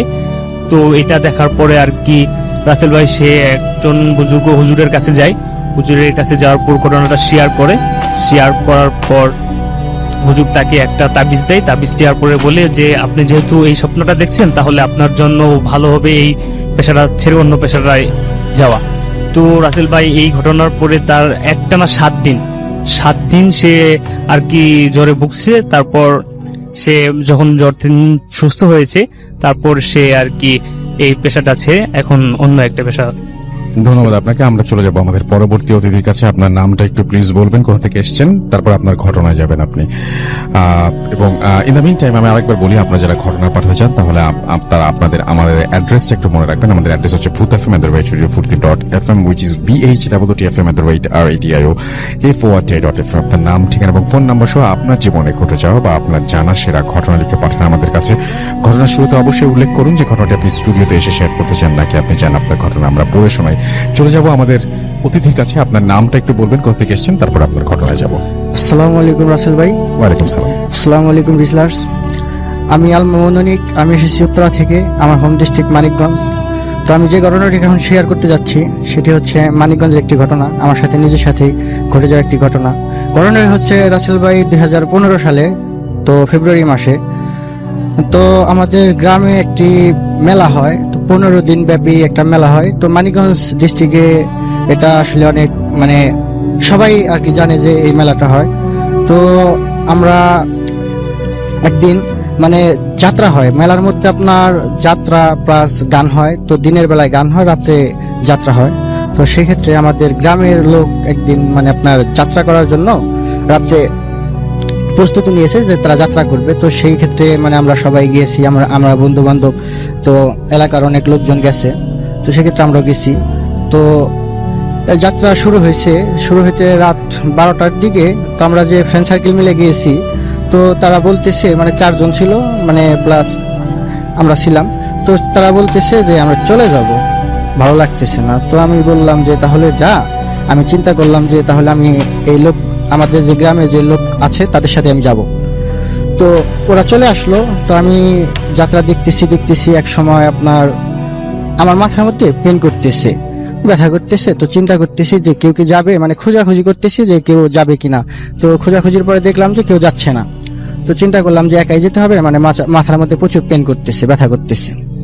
তো যেই বাবা সেই কাজ। তো আস্তে আস্তে মানে বের হয়ে গেলাম। তো যাচ্ছি মানে আমাদের মেলাটা হচ্ছে এমন জায়গায়, তো মেলার থেকে আপনার একটা বিল আছে, বিলটা পাড়ি দিয়ে তারপর আমাদের গ্রামে ঢুকতে হয়। তো বিলের মাঝখান দিয়ে রাস্তা আছে, রাস্তা দিয়ে আস্তে আস্তে হাঁটতেছি। তো রাসেল ভাই আমার স্মোকিং করার অভ্যাস ছিল, তো সেই ক্ষেত্রে আমি সিগারেট একটা জ্বালিয়ে আস্তে আস্তে হাঁটতেছি। তো হাঁটতেছি বিলের মাঝখানে রাসেল ভাই আপনার একটা ইয়ার মতো পড়ে, কালভার্টের মতো পড়ে, মানে ছোট সাঁকো বা ব্রিজ, এরকম একটা ব্রিজ পড়ে। তো সেখানে গিয়ে দেখি যে আমার যে 4টা ফ্রেন্ড ছিল ওরা বসে আছে। যেমন আপনার আমার ফ্রেন্ড ছিল, নাম নয়ন ছিল, সে এখন পুলিশ চাকরি করে, সে বসে আছে। ওরা বসে আছে, আমি ওকে বলতেছি কিরে তাড়াতাড়ি চলে আসলি। আমি বললাম যে তোরা তো অনেক আগে চলে আসছিস, তো এখানে বসে আছিস কেন? তো ওরা বলতেছে যে আমাদের একটা ফ্রেন্ড ছিল তো আপনার পাশের গ্রামে, তো এই বিলটা পাড়ি দিয়ে যেতে হবে ওদের বাসায়। তো বলতেছে ওর বাবা অনেক অসুস্থ, তো আমাদের ফোন দিয়েছিল, সেই জন্য বসে আছি যে যাবো এখন। তো আমাকে বললো তুই যাবি কিনা। আমি এখন চিন্তা করলাম যে ফ্রেন্ডের বাবা অসুস্থ, তো যেতেই হয়। তো সেই ক্ষেত্রে আমি আপনার ওদের সাথে রওনা দিলাম। ওরা বলতেছে যে ঠিক আছে তুই আগে আগে যা। মানে সেক্ষেত্রে আমার একটা ফ্রেন্ড ছিল নাম নয়ন, আর আমার একটা ভাতিজা ছিল আপনার ওর নাম হচ্ছে হৃদয়। তো ওরা অনেক সাহসী। তো ওরা আমাকে বলতেছে তুই আগে যা, তো আমরা তোর পিছে পিছে আসি। তো আমি একটু মানে অবাক হইলাম যে ওরা অত সাহসী, মানে ওরা আগে না যে আমাকে আগে পাঠাতে চাক। তারপর আমি আগে আগে মানে হাঁটতেছি। তো রাসেল ভাই আপনার ওই গ্রামটা যেতে হলে আপনার একটা বিলের মাঝখানে একটা ভিটা পড়ে, ওই ভিটার নাম হচ্ছে খৈসুন্দরী ভিটা। ওটা আমাদের মানিকগঞ্জে সবাই এক নামে চিনে, মানে আমাদের এলাকার, মানে ওই ভিটাটা অনেক খারাপ একটা জায়গা। তো আমরা যাচ্ছি তো মানে কথাবার্তাই বলতেছে, সবাই কথাবার্তা বলতে বলতে যাচ্ছি। তো ওরা পিছনে আমি সামনে হাঁটতেছি। তো ওই ভিটাটার কাছে যখন রাসেল ভাই আমরা আসলাম, তো আমি যখন ভিটাটার ভিতরে ঢুকলাম, তো ঢোকার পরে তো আপনার পিছন দিকে, এখন ওরা কথা বলতেছিল, পিছন দিকে দেখি কোনো কথার শব্দ নাই। তো আমি চিন্তা করলাম যে কথা বলতেছে না, পিছন তাকে দেখি ওরা কেউ নাই। তো আমার সাথে আসলে এরকম ফান ওরা আসলে অনেক সময় করে থাকছে। যেমন আমার ফ্রেন্ড নয়ন আছে, ও মাঝে মাঝে আমার সাথে এরকম করে। তো আমি বারবার ডাকতেছি যে কিরে তোরা কই গেছিস, তো আমাকে কি ভয় দেখানোর চেষ্টা করতেছিস নাকি, আমি কি ভয় পাই নাকি যে আমাকে ভয় দেখানোর চেষ্টা করতে, এরকম ধরনের কথাবার্তা বলতেছি। তো অনেকক্ষণ ডাকাটাকির পরে রাসেল ভাই মানে কাউকে দেখতে পাচ্ছি না, মানে সবাই মানে তখন আমি রাসেল ভাই ভীষণ ভয় পেয়ে গেছি যে আসলে কি ওরা কি আজও আমার বন্ধু না কি, আমি কার সাথে আসলাম। তো যেই রাসেল ভাই আমি এই কথা চিন্তা করতে করতে সামনের দিকে তাকিয়েছি, রাসেল ভাই দেখি যে আমার সামনে 4টা লাশ, মাথা কাটা অবস্থায় 4টা লাশ আপনার ঝুলতেছে, মানে মাথা নেই, প্লাস আপনার গলা, মাথার সাইড। নিজের চোখে দেখেছেন এটা? জি আমার নিজের সামনে রাসেল ভাই। তো দেখতেছি আপনার অজস্র রক্ত ঝরতেছে, সাদা কাফন পরানো 4টা লাশ। তো এটা দেখে রাসেল ভাই আপনার যে কোনো স্বাভাবিক মানুষের আর ওই জায়গায় স্থির থাকার কথা না।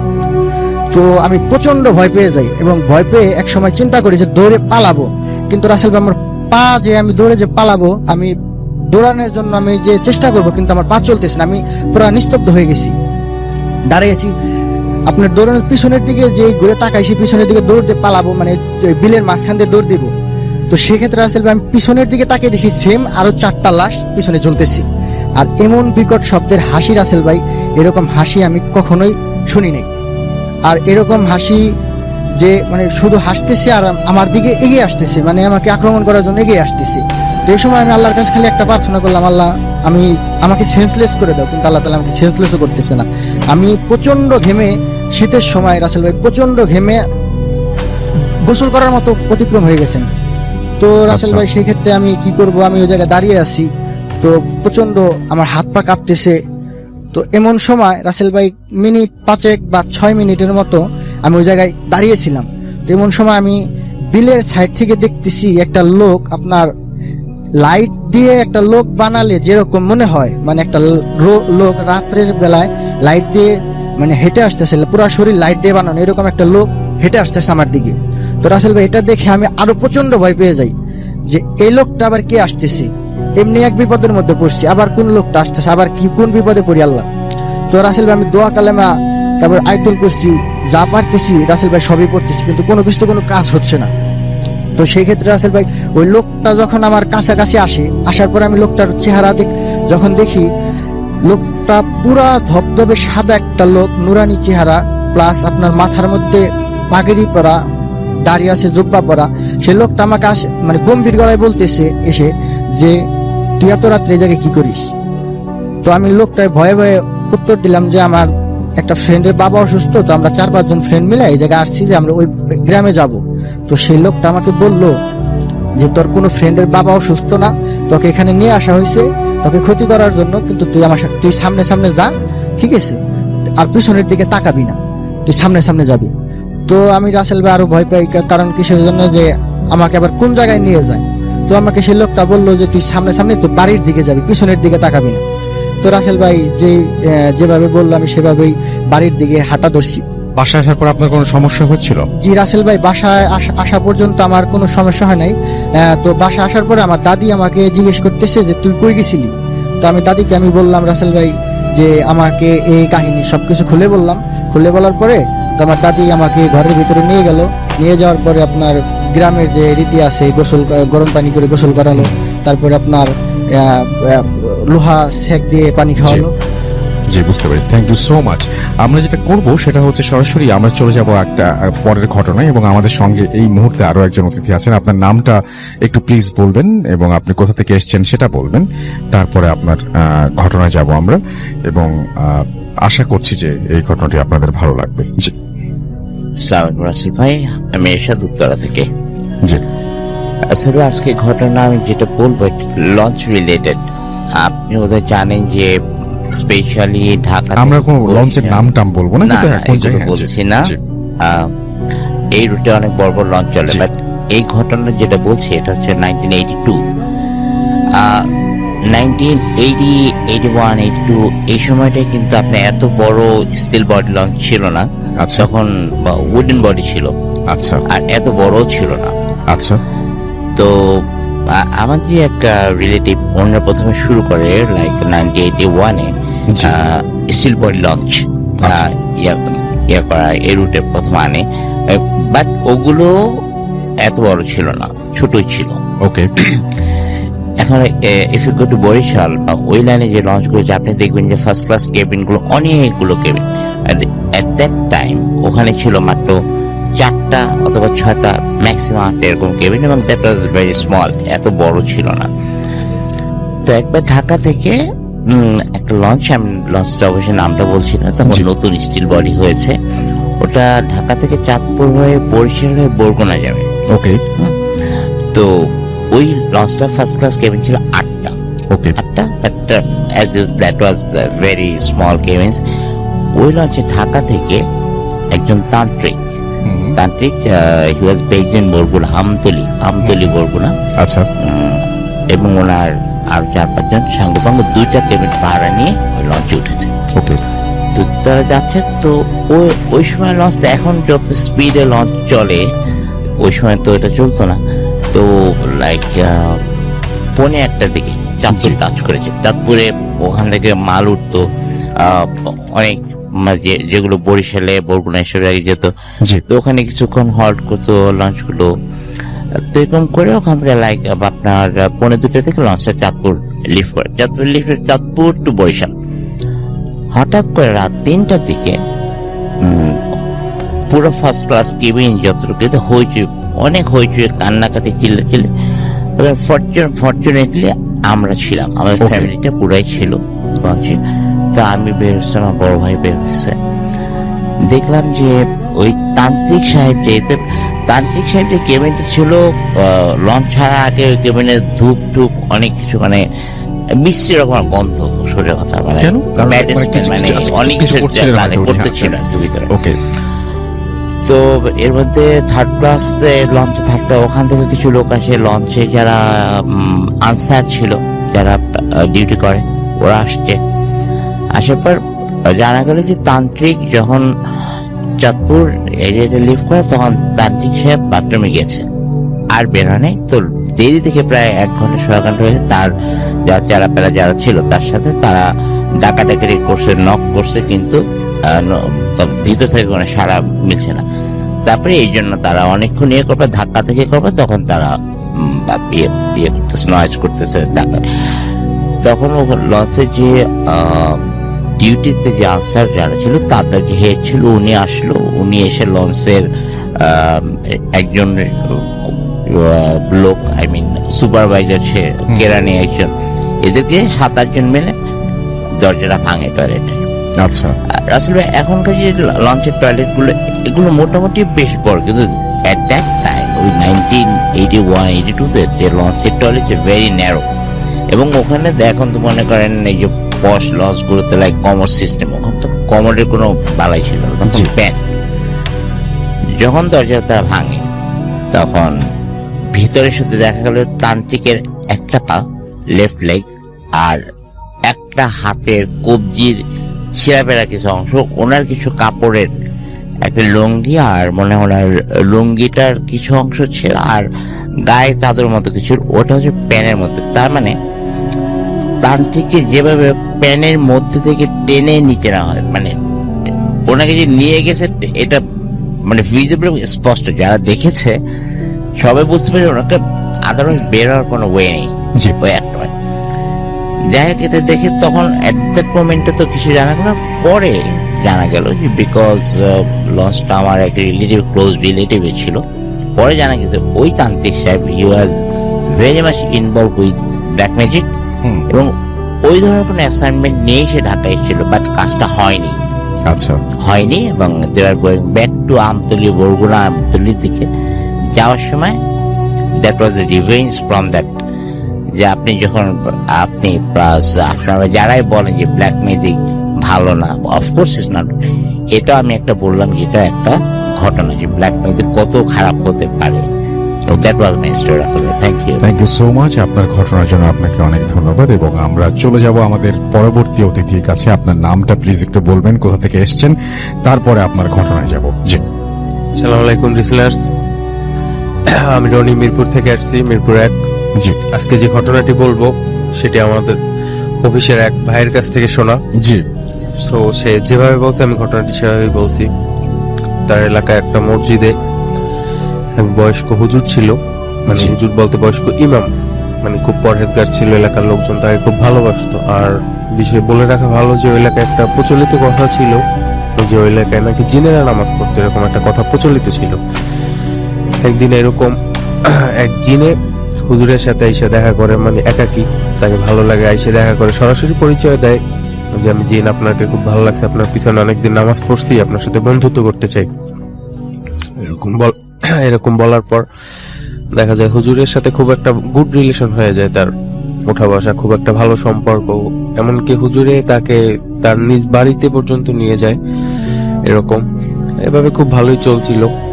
খুব ভালো চলার পর ঘটনাটি শুরু হুজুরে যখন মারা গেল, তখন হুজুরে মারা যাওয়ার পর হলো আসল ঘটনাটি শুরু। হুজুরের 3 ছেলে 1 মেয়ে ছিল, মানে ঘটনাটি শুরু হয় হুজুরের মেয়ের সাথে, আসলে ছোট মেয়ের সাথে। ছোট মেয়েটা খুব মানে মোটামুটি চঞ্চল প্রকৃতির ছিল, কিন্তু খুব পরহেজগার ছিল, যেহেতু হুজুরের মেয়ে, বা নামাজ রোজা এইসব করতো এরকম। কিন্তু বিশেষ মানে কিছুদিন পরে তার মধ্যে বিশেষ কিছু পরিবর্তন লক্ষ্য করা দেখা যায়। যেমন সে মানুষের সাথে তেমন একটা কথা বলে না, বা একাকী থাকাটা পছন্দ করে, এরকম একটা দেখা যায়। কিন্তু বিষয়টি প্রথমে তার ফ্যামিলি অতটা গুরুত্ব দেয় না, যে স্বাভাবিক হয়তোবা। কিন্তু আসল ঘটনাটি যখন ঘটে, মানে হঠাৎ করে সে একদিন মানে তাকে খুঁজে পাওয়া যাচ্ছে না, এরকম একটা চারিদিক খোঁজাখুঁজি, তার আত্মীয় স্বজন প্লাস মানে সব দিকে খোঁজা হয়, কিন্তু মানে তার কোনো হদিস পাওয়া যায় না। ফ্যামিলি অনেক কিন্তু অনেক খোঁজাখুঁজির পরও তাকে পাওয়া যায় না। 3 দিন পরে মানে হঠাৎ করে সে কোথা থেকে যেন মানে নিজেই বাড়িতে আসে। বাড়িতে আসার পর লোকজন মানে ভিড় জমায়, আশেপাশের লোকজন কান্নাকাটি করে, তাকে জিজ্ঞেস করে যে আসলে তুমি কোথায় গেছিলা, বা কি হয়েছিল তোমার সাথে, বিষয়টা কি। এরকম জিজ্ঞেস করার পর বা কোনো উত্তর নেই, মানে একাকী থাকা পছন্দ করে, মানে একাকী এরকম। তো তারা এক হুজুরের শরণাপন্ন হয়। হুজুরে এসে বলে রীতিমতো যেরকম হুজুরে বলে যে তার সাথে জিনে আসর করছে বা এই টাইপের একটা কিছু যা দেওয়ার আর কি প্রচলিত অনুসারে দিয়ে যায়, বাট তাতে তেমন কোনো কাজ হয় না। এরকম এরকম ঘটনা অহরহ ঘটেই চলতেছে, যেমন একাকী হয়ে গেছে, আরো শরীরের অবস্থা খারাপ হয়ে যেতেছে, প্লাস মানুষের মধ্যে থাকে না, এরকম একটা দেখা যাচ্ছে। মাঝে মাঝে দেখা যায় যে 2-1 দিনের জন্য তাকে খুঁজে পাওয়া যায় না। এরকম ঘটনাটা কমন হয়ে গেছে একটা পর্যায়ে। সো একজন আইসা বললো, একটা হুজুর বলল যে ওর সাথে যেটা আছে খুব শক্তিশালী জিন, একে সারাতে হলে কোনো বড় হুজুরের শরণাপন্ন হতে হবে। পরিবারের সবাই খুব খোঁজাখুঁজির পরে দেখা যায় তাদের গ্রাম থেকে একটু দূরে, কিছু দূরে একটা হুজুরের সন্ধান পেল। হুজুরে বড় ধরনের আলেম, তাকে যে সব ঘটনা খুলে বলার পর হুজুরে অ্যাটলিস্ট আসলো, এসে যেভাবে দরকার আর কি তার প্রসেসিং অনুযায়ী জিন হাজির করলো। হাজির করার পর সে সালাম দিল, সালামের উত্তর দিল। তারপর হুজুর যখন জিজ্ঞেস করলো যে তোমার কি ব্যাপার, যে মেয়েটার উপর তুমি কেন এরকম নির্যাতন করতেছো বা কেন এরকম করতেছো, তখন জিনটা খুলে বলে যে আমি এই মসজিদে নামাজ পড়তাম, তো ওর বাবার সাথে আমার সাথে খুব একটা ভালো সম্পর্ক হয়ে যায়। আমি ওর বাসায় যখন আসছি তখন ওকে আমার ভালো লাগে, আসলে আমি ওকে বিয়ে করতে চাইতেছি কিন্তু ওকে আমি ছাড়বো না, এরকম একটা কিছু। হুজুরে বলে যে না, সেটা কি করে সম্ভব। খুব অনেকক্ষণ কথা কাটাকাটির পর শেষ পর্যায়ে যেতে রাজি হয়। রাজি হওয়ার পর যেরকম আর কি কথা, যে গাছের ডাল ভেঙে যাবে এরকম, তাদের বাড়ির বের হওয়ার পথে একটা বড় গাছ ছিল, গাছের একটা ডাল ভেঙে দিয়ে যায়। পরবর্তীতে দেখা যায় মেয়েটা বিভিন্ন তদবিরের পর সুস্থ আছে। আর শেষ পর্যায়ে ঘটনাটি প্রায় 6-7 বছর আগের ঘটনা, কিন্তু বর্তমানে মেয়েটার একটা বাচ্চাও আছে, স্বামী সংসার নিয়ে খুব ভালো আছে। এই ছিল রাসেল ভাই আমার ঘটনা। Thank you so much. আপনার ঘটনার জন্য আপনাকে ধন্যবাদ এবং আশা করছি যে আপনাদের এই ঘটনাটিও ভালো লেগেছে। এবার চলে যাব আরো একটি ঘটনায়। এটি আফনান ভাইয়েরই একটি ঘটনা এবং এই ঘটনাটি কিন্তু আগের চাইতে তুলনামূলকভাবে বড়। আগের ঘটনা ভালো লেগেছে, এই ঘটনা তো ডেফিনেটলি ভালো লাগবে। চলুন শুনে আসি আপনার ভাইয়ের কাছে। আপনার ভাই, থ্যাংক ইউ সো মাচ আরো একটা ঘটনা নিয়ে আসার জন্য। পরপর দুইটি ঘটনা আপনি আজকে আমাদের শোনাবেন। প্রথম ঘটনাটি অলরেডি আমরা অনেক প্রশংসা পেয়েছি, সেকেন্ড ঘটনাটিও আশা করছি অনেক ভালো হবে। ধন্যবাদ রাসেল ভাই। আমি গত মাসের একদম শেষ দিকে খুলনাতে গিয়েছিলাম ক্লাস নিতে। তো খুলনাতে আমাদের রেডিও ফুর্তি স্পেশালি এই ভূত এফএমের অনেক ফ্যান। তা আমি ওখানে গেলেই মোটামুটি অনেকের সাথে দেখা হয়। তো ওখানে স্পেশালি এক ভাই আছে সৈকত ভাই, উনি আসেন আমার সাথে দেখা করতে। তো সৈকত ভাই একটা ছেলেকে নিয়ে আসছিল, নাম হলো রূপম। তো এই রূপমের কাছ থেকে রাসেল ভাই ঘটনাটি কালেক্ট করেছি। ওকে, তো ওই আমাকে এই ঘটনাটি বলেছে। ঘটনাটি শুনে আমার কাছে খুব অদ্ভুত লেগেছে। আমি রাসেল ভাই আমি শিওর না যে আমি এই ঘটনার কাছাকাছি কোনো ঘটনা এর আগে আমি বলেছি কিনা, আমার ঠিক মনে পড়ছে না। তবে রূপম বেশ ইনশিওর করেছে, ঘটনার একদম প্লেস থেকে শুরু করে এভরিথিং, সবকিছু। আমি এখন রাসেল ভাই সরাসরি ঘটনাতে চলে যাচ্ছি। ঘটনাটির সময়টা রাসেল ভাই 1996 কি 98 এই সময়ের দিকে। ঘটনাটির স্থান হলো গোপালগঞ্জের কোটালীপাড়ার আমবাড়ি নামক স্থান আছে সেখানে। আমি যদিও কখনো রাসেল ভাই যাই নাই, হয়তো যারা আছেন হয়তো শুনে থাকবেন আর কি ওই জায়গার ঘটনা। তো এই সময়টায় ছিল ধরেন যে ওই যে কালবৈশাখীর বা বৈশাখ মাসের এই সময়টাতে আর কি, যখন মোটামুটি বজ্রপাত হয়। তো এর মধ্যে কি হয়েছিল ভাই, বজ্রপাতে ওই এলাকার একজন লোক মারা যান। ছিলেন কৃষক, মোটামুটি কৃষিকাজ করার সময় মারা যান আর কি বজ্রপাতে। তো স্বাভাবিকভাবেই তাকে দাফন করা হয়। তো ওই গ্রামেরই, ওই আমবাড়ি গ্রামেরই পাশে আর একটা গ্রাম আছে, নাম হলো ধরল। এই গ্রামটার নাম হলো ধরল। এই ধরল নামের ওই গ্রামের 3 বন্ধু আছে, বেশ তারা অ্যাডাল্ট আর কি, ছোট কেউ না, বেশ পরিণত বয়স্ক। তো তারা ওই যে শুনেছে অনেক সময় মানুষের কাছে যে এই বজ্রপাতের লোক মারা গেলে তাদের লাশে নাকি ওই ম্যাগনেট জাতীয় কিছু থাকে। তো যারা চিন্তা করেছে, একটা কথা এমনিতেই কিন্তু আমরা প্রচলিত আছে, শুনতে পাই, তাই না? জি, হ্যাঁ, এই ধরনের কথা প্রচলিত আছে। যদিও এই ঘটনা আসলে কি সত্য কিনা আমরা কেউ জানি না, হতে পারে নাও হতে পারে। তো এরা চিন্তা করে, যেহেতু তারা এরকম শুনেছে, কারণ তারা চিন্তা করে যদি আমরা এই লাশটা চুরি করতে পারি, তারা নিজেরাই চিন্তা করছে আর কি, এমন না যে তাদেরকে কেউ অফার করেছে বা এই টাইপের কিছু না। তারা নিজেরাই চিন্তা করছে যে আমরা যদি লাশটা চুরি করতে পারি, তো এই লাশটা নিয়ে আমরা অনেক দূরে গিয়ে বিক্রি করে দিব। আচ্ছা। বা এটা ওখান থেকে সরিয়ে এনে অন্য জায়গায় পুঁতে রাখবো, যখন কঙ্কাল হয়ে যাবে কঙ্কালগুলো বিক্রি করবো, মানে এরকম একটা প্ল্যান তাদের ছিল আর কি। তো তারা কি করে যে ওই রাত্রেই, মানে যেদিন কবর দিয়েছে বিকালে, ওই রাত্রেই তারা লাশটা মানে চুরি করার একটা পরিকল্পনা করে। তো যে পরিকল্পনা সেই কাজ। তো হাতে টর্চ লাইট নিয়ে গেলে পারে আলো বেশি হবে, অনেক দূর থেকে দেখা যাবে, মানুষ সন্দেহ করতে পারে। এই জন্য তারা কি করছে, একদম নিবু নিবু টাইপের মানে আলো কমিয়ে হারিকে নিয়ে গেছে আর কি, যাতে কোনো মতে একটু সামনের জায়গাটা দেখা যায়, এইভাবে আর কি।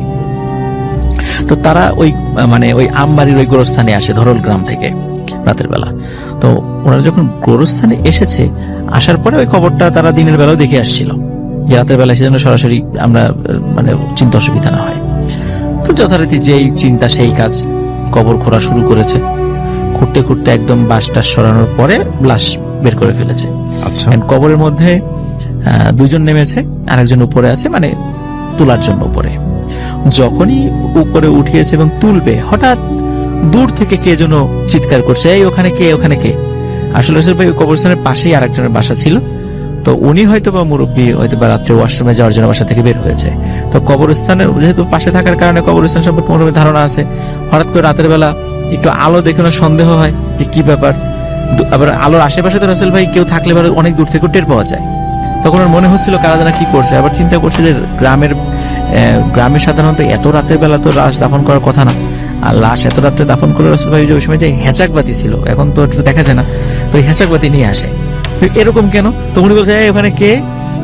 তখন ওরা চিন্তা করে সর্বনাশ, ধরা খেয়ে গেছি। তো তখন ওরা লাশটা ওই রকমই ফেলে তিনজন ওই ভো দৌড় ওখান থেকে তারা চলে যায়, আবার তাদের গ্রামে তারা চলে যায়।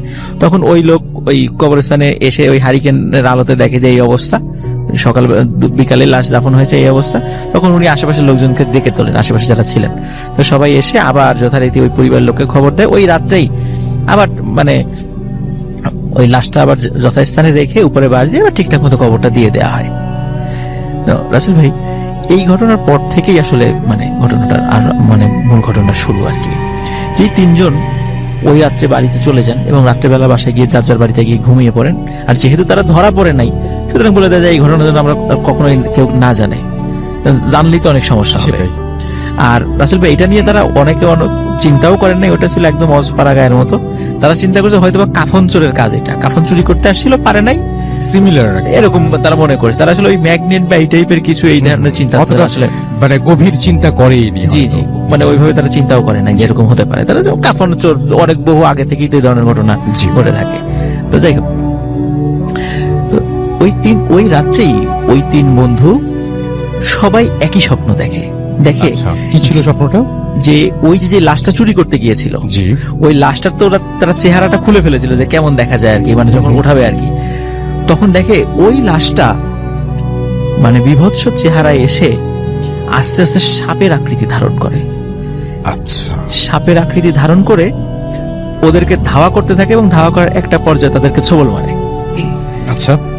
এই স্বপ্ন দেখার পরে সকালবেলা তিন বন্ধু আবার এক জায়গা হয়ে সবাই, একজন বলে আমি তো এই স্বপ্ন দেখেছি, আরেকজন বলে হ্যাঁ আমিও তো দেখেছি, আরেকজন বলে আমিও তো দেখেছি। তিনজন সবার সেম স্বপ্ন, সবাই একই স্বপ্ন। স্বপ্নটা কিন্তু বেশ ভয়ঙ্কর। জি রাসেল ভাই, এবং শুধু রাসেল ভাই একবার দেখে না, ওরা প্রতি রাত্রে এটা দেখতে থাকে, আর প্রতি রাত্রেই দেখতে থাকে এবং চিৎকার চেঁচামেচি করতে থাকে, সাপ সাপ সাপ বলে চিৎকার চেঁচামেচি করতে থাকে। আচ্ছা। তো এ তার স্বপ্নের বিষয় গেল। এর মধ্যে কি হয় রাসেল ভাই, ওদের বাড়ির উঠোনে এই সাপের উপস্থিতি দেখা যায়। এবং প্রথম দিকে শুধু ওই তিন বন্ধু যাদের বাড়ি আর কি তারা দেখতো, এবং পরে পরিবারের লোকজনও দেখে, এবং তাও চিৎকার চেঁচামেচি শুরু। যখন চিৎকার চেঁচামেচি বেশি পর্যায়ে চলে যায়, তখন কখনো কখনো সাপ মানে উধাও হয়ে যায়। আবার কখনো এমন হয় যে ওই তিনজনের কোনো একজন রাত্রে বা দিনের বেলায় রাস্তা দিয়ে হেঁটে আসছে, হঠাৎ করে দেখে পিছন থেকে একটা সাপ তাদেরকে ধাওয়া করছে, বড় আকৃতির একটা সাপ। তো তারা দৌড়ে বিভিন্ন জায়গায় চলে যায়, একটা সময় দেখে যে না ওইটা নাই। আচ্ছা। তো এই সাপের আতঙ্কে মানে তাদের তিনজনই ঘর ছাড়া হয়ে যাওয়ার মতো অবস্থা আছে। তো এরপরে তারা একটা সিদ্ধান্ত নেয় যে তারা মানে যেহেতু আমাদের বাড়িতে এই প্রবলেম হচ্ছে, আমরা এক কাজ করি, আমরা তিনজন অনেক দূরে চলে যাই। আচ্ছা। অনেক দূরে চলে যাই। তো ওইখান থেকে রাসেল ভাই একটা মানে বিল আছে, বিলের নামটা এই মুহূর্তে আমার ঠিক মনে পড়ছে না আর কি। আচ্ছা। তো ওরা চিন্তা করে বিল পার হয়ে পরের গ্রামে চলে যাবে, হয়তো বা ওখানে ওই সাপ টাপ থাকবে না, এই চিন্তা করে। তো ওই বিলের কাছে গিয়ে, তো ওই দিন আবার সন্ধ্যা হয়ে যায়। তখন তারা চিন্তা করে যেহেতু আমাদের কাছে টুকিটাকি খাবার আছে, তারপর নৌকাটা নিয়ে আজকে বিলের একদম মাঝখানে মাঝখানে রাত্রি যাপন করব। তো তো ওই পরিকল্পনা করে এবং একজনকে বলে যে একজন করে ঘুমাবা, মানে 2 জন ঘুমাবা, একজন হচ্ছে মানে জেগে থাকবে, পাহারা দেবে। ও রাসূল ভাই, আমার মনে পড়ছে ওই বিলটার নাম হলো সিটকি বাড়ি। ওই জায়গাটার নাম সিটকি বাড়ি। আসলে আমি যাই নাই তো কখনো, বা একটু নতুন শব্দ, এই জন্য আমার আসলে মনে ছিল না সিটকি বাড়ি ওই জায়গাটার নাম। তো ওনারা বিলের মাঝখানে ওখানে চিন্তা করে আজকে রাত্রে আমরা বিলের ভিতরে থাকবো। জি। একজন জেগে থাকবে। এখন আসলে যিনি জেগেছিলেন উনি অনেক রাত, চাঁদের আলো দেখা যাচ্ছিল তখন, অনেক রাত হঠাৎ করে মনে হচ্ছে যে কোন শিয়াল বা কুকুর জাতীয় কোন জিনিস সাঁতার কেটে এই মাথা থেকে ওই মাথা পার হওয়ার চেষ্টা করছে। কারণ অনেক সময় আসলে যে শিয়াল কিন্তু পার হয়, তো যখনই পার হচ্ছে আমরা মাঝে মাঝে দেখি, জি জি ওই বিলও পার হয় অনেক সময়। তো তখন দেখছে যে শিয়ালটা, মানে শিয়ালের মতোই জিনিসটা, ওই মাথাটা আর কি, মানে আস্তে আস্তে তাদের নৌকার দিকে মুভ করে আসছে। আচ্ছা। তখন উনি চিন্তা করে কি ব্যাপার, এদিকে আসছে কেন? উনি মনে করছে স্বাভাবিক হয়তো বা আসে, মানে কোনো খাবার টাবার আছে এই চিন্তা করে হয়তো বা আসছে, বা নৌকায় আশ্রয় নেওয়ার জন্য ওঠার জন্য আসতে, সাঁতার কেটে ক্লান্ত হয়ে গেছে, এখান থেকে তারাই দিব। কিন্তু রাসূল ভাই যখনই ওই মাথাটা আস্তে আস্তে কাছে চলে এসে সাঁতার কাটতে কাটতে হঠাৎ করে দেখে যে এটা আসলে সেই সাপটা, যে সাপটা তাদেরকে তাড়া করতো। এবং সেই সাপটা একদম নৌকার উপরে উঠে বসে। এবার তারা বাস্তবেই দেখতে পাচ্ছে, একদম বাস্তবে তারা একদম নৌকার উপরে উঠে বসে। এবং সে যখন সাপ সাপ করে, সবাইকে যদি আরেকটু মনে করে দেন এই টাইমটা কেমন ছিল, কোন সময়টা? টাইমটা রাসূল ভাই রাত 1টা-2টার দিকে। 1টা-2টার দিকে, ওকে। তো তখন অন্য 2 জনও ঘুমের ঘোরে চিৎকার করে উঠতে থাকে এবং তারা ঘুমের ভিতরে এত ভয় পায় এবং 3 জন একত্রে চিৎকার। আর রাসূল ভাই চতুর্দিকে ওইভাবে কোনো বাড়িঘর নাই, বিলের মাঝখানে। তখন ওই চিৎকার চেঁচামেচির একটা পর্যায়ে হয় কি, ওই সাপটা চলে যায়। জি। ওই নৌকা থেকে নেমে আস্তে করে আবার ঠিক যেভাবে আসছিল সবাই দেখছে ওইভাবে চলে যাচ্ছে। তো আসলে ভাই ওই ঘুম থেকে ওঠার পরে যে 2 জন ঘুমাচ্ছিলেন, ওনারা আসলে এত ভয় পেয়েছিলেন, ওনারা মাত্র কয়েকদিনের মাথায় জ্বর হয়ে মারা যায়। এবং যিনি ওই সর্বশেষ যিনি জীবিত ছিলেন, কাউকেই কিন্তু রাসূল ভাই সাপে কাটে নাই, কাউকে কাটে নাই, ওনারা ভয়েই মারা গিয়েছিলেন। কিন্তু সর্বশেষ যিনি মারা গিয়েছিলেন উনি ওনার ফ্যামিলির কাছে গল্প করে গিয়েছিলেন আর কি। এটা ওনারা কিন্তু কাউকে, জীবিত দশায় উনি কাউকে বলেননি, কিন্তু পরিবারের লোকজন পরবর্তীতে এটা ডিসক্লোজ করেন যে তাদের এই অন্যায়ের কারণে এই ঘটনাটা ঘটেছিল আর কি। তো এটা রাসূল ভাই গোপালগঞ্জের কোটালীপাড়ার মোটামুটি আমবাড়ি এবং ধরল গ্রামের খুব মানে চাঞ্চল্যকর একটা ঘটনা। এবং ঘটনার সময়টা আমি বলে দিয়েছি 96 থেকে 98 এই সময়কালে হবে। তো এটা ছিল রাসূল ভাই আমার second story. Thank you so much, আপনার ঘটনার জন্য আপনাকে অনেক অনেক ধন্যবাদ।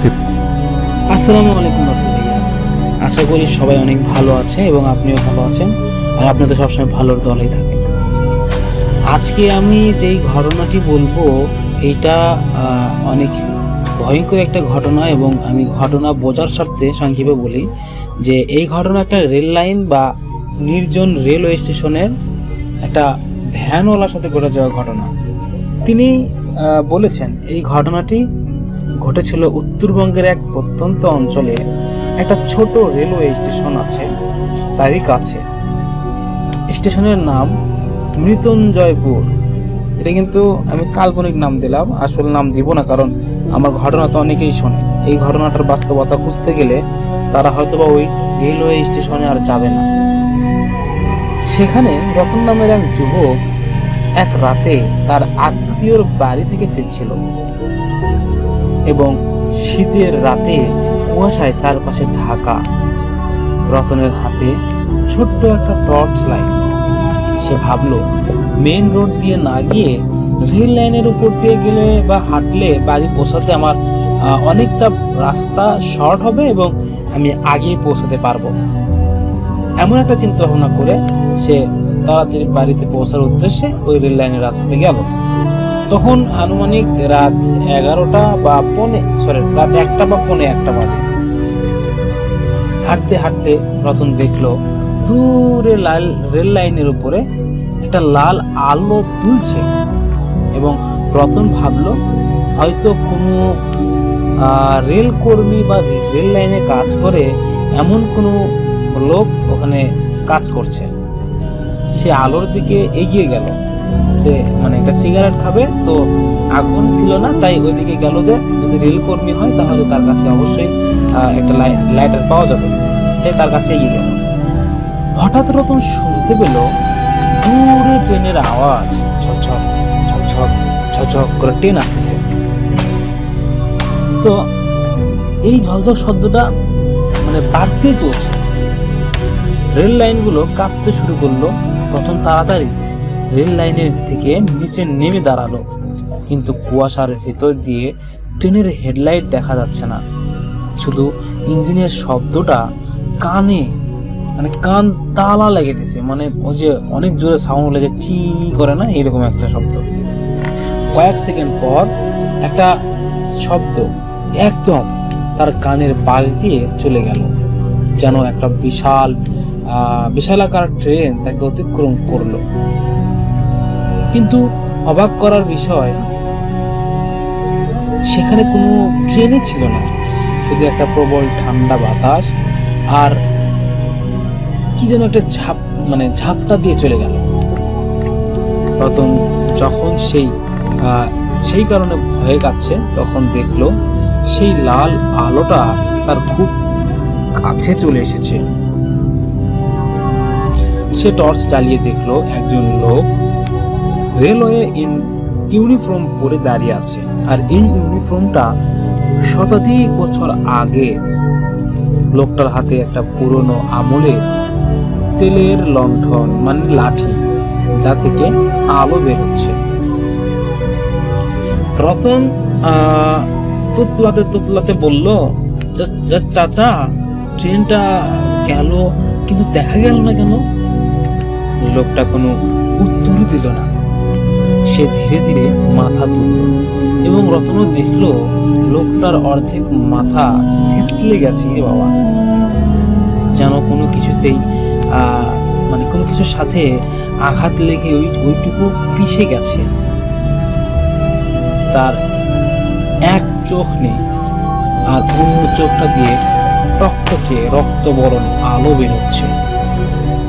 সে তার লণ্ঠন রতনের মুখের সামনে ধরল এবং লণ্ঠনের ভেতরে কোনো আগুন নেই, আছে শুধু কাটা মানুষের একটা আঙ্গুল যা জ্বলছে। জীবন বাঁচানোর লড়াই। রতন বুঝতে পারলো এটি কোনো মানুষ নয়, এটি চিৎকার করে উল্টো দিকে দৌড় দিল, মানে খুবই ভয় পেয়েছিল। পিছনে শুনতে পেল সেই লোকটার অট্ট হাসি আর ট্রেনের সেই বিকট হুইসেল। দৌড়াতে দৌড়াতে একটা ছোট কালভার্টের নিচে পড়ে জ্ঞান হারিয়ে ফেলে সে। এবং পরে সকালে গ্রামবাসীরা তাকে উদ্ধার করে এবং স্টেশনের যে বয়স্ক লোকটা খালাসি ঘটনা শুনে বললেন, মানে এই ঘটনা তার মুখ থেকে শুনে বললেন, আজ থেকে 30 বছর আগে এই জায়গায় একটা সিগন্যাল ম্যান বা সিগন্যাল দিতে গিয়ে ট্রেনের নিচে পড়ে কাটা পড়েছিল। কুয়াশার রাতে সে এখনো লাল আলো নিয়ে দাঁড়িয়ে থাকে আর মানুষকে ভুল পথে চলতে বা ট্রেনকে চালাতে মানে সাহায্য করে, ভুল পথে যেন ট্রেনটা পড়ে যায় এবং সবাই যেন ধ্বংস হয়ে যায় আর কি। রতন সেদিন অল্পর জন্য বেঁচে ফিরেছিল, কিন্তু আজও সেই রেল লাইনের শব্দ শুনলে তার মনটা আটকে ওঠে। এরপর আমাকে আরেকটি ঘটনা দিয়েছে, আমি ঘটনাটি একটু বের করি। এটা বাস্তব ঘটনা। তো এই ঘটনাটি ঘটেছিল নীলাদ্রি গ্রামের এক ছেলের সাথে। নীলাদ্রি গ্রাম, সে পড়াশোনার জন্য ঢাকা শহরে একটা পুরনো মেসের বা বাড়িতে উঠেছিল। ঘরটি ছিল অনেক দিন পুরনো, সিলিংটা অনেক উঁচু আর দেওয়াল পলিস্টার করা আছে, সেটাও খসে পড়ে। এই অবস্থা। নীলাদ্রি যে ঘরে থাকতো সেই ঘরের দেয়ালের সাথে একটা বিশাল আকার পুরনো আয়না লাগানো ছিল। আয়নাটি কাঠের ফ্রেমটা ছিল অদ্ভুত কারুকাজ করা। মেস মালিক বলেছিলেন, বাবা সব করো, কিন্তু রাত 12টার পরে এই আয়নার দিকে বেশিক্ষণ তাকিও না বাবা। নীলাদ্রি ভাবলো হয়তো পুরনো মানুষের পূর্ণ সংস্কার, আর যা কয় খুব সমস্যা নাই, ঘরে আগে উঠি। তো করাটা পরে বোঝা যাবে। সে হাসি মুখে উড়িয়ে দিল বিষয়টা। এক রাতে পড়াশোনা করতে করতে নীলাদ্রির অনেক রাত হয়ে গেল। রাত তখন প্রায় 3টে। সে হাত মুখ ধোয়ার জন্য আয়নাটির সামনে দাঁড়ালো এবং আয়নায় নিজের মুখ দেখতে দেখতে তার হঠাৎ মনে হলো তার প্রতিচ্ছবি যেন তার সাথে তাল মেলাতে পারছে না। নীলাদ্রি যখন ডান হাত তুলল আয়নার ভিতরে, সে কয়েক সেকেন্ড দেরি করে হাত তুলল। নীলাদ্রি নিজের চোখকে বিশ্বাস করতে পারল না। সে ভাবলো হয়তো তার চোখের ভুল, সে যা দেখেছে তা চোখের ভুল। ভয়ে ভয়ে নীলাদ্রি আয়নায় আরো কাছে গেল এবং হঠাৎ করে দেখলো আয়নার ভিতরে থাকা এক প্রতিচ্ছবি ক্রুভাবে হাসছে, অথচ বাস্তবে নীলাদ্রি তখনও ভয়ে নীল হয়ে দাঁড়িয়ে আছে। সবচেয়ে ভয়ঙ্কর ব্যাপার হলো আয়নার ভেতরে থাকা নীলাদ্রি ধীরে ধীরে হাত বাড়িয়ে আয়নার কাচের উপর থেকে নিজের আঙ্গুলগুলো বের করে আনার চেষ্টা করছে। কাচের ভিতরে থাকা সেই সত্তাটি ফিস করে বলে উঠল, তোর শরীরটা আমার খুব পছন্দ হয়েছে। আজ থেকে আমি বাইরে থাকবো আর তুই থাকবি এই কাচের ভিতর। নীলাদ্রি দেখলো আয়নার ভিতর থেকে একটা কালো ছায়া বা কালো হাত বাড়িয়ে তার গলা টিপে ধরেছে। সে কোনো কথা বলে না বা কথা বলতে পারছে না, শুধু দম বন্ধ হয়ে আসছিল। শেষ মুহূর্তে তার বাড়ি বা তার পড়ার টেবিল থেকে একটা ভারী ডিকশনারি নিয়ে সজোরে আয়নাটি উপরে ছুঁড়ে মারলো। ঝনঝন শব্দে আয়নাটি ভেঙে চুরমার হয়ে গেল এবং সাথে সাথে সেই অশ্লীল হাতটাও মিলিয়ে গেল। নীলাদ্রি দেখলো ভাঙা আয়নার প্রতিটি টুকরায় তার প্রতিচ্ছবি ছিল না, বরং সেখানে অন্য কারোর বিভৎস মুখ দেখা যাচ্ছে।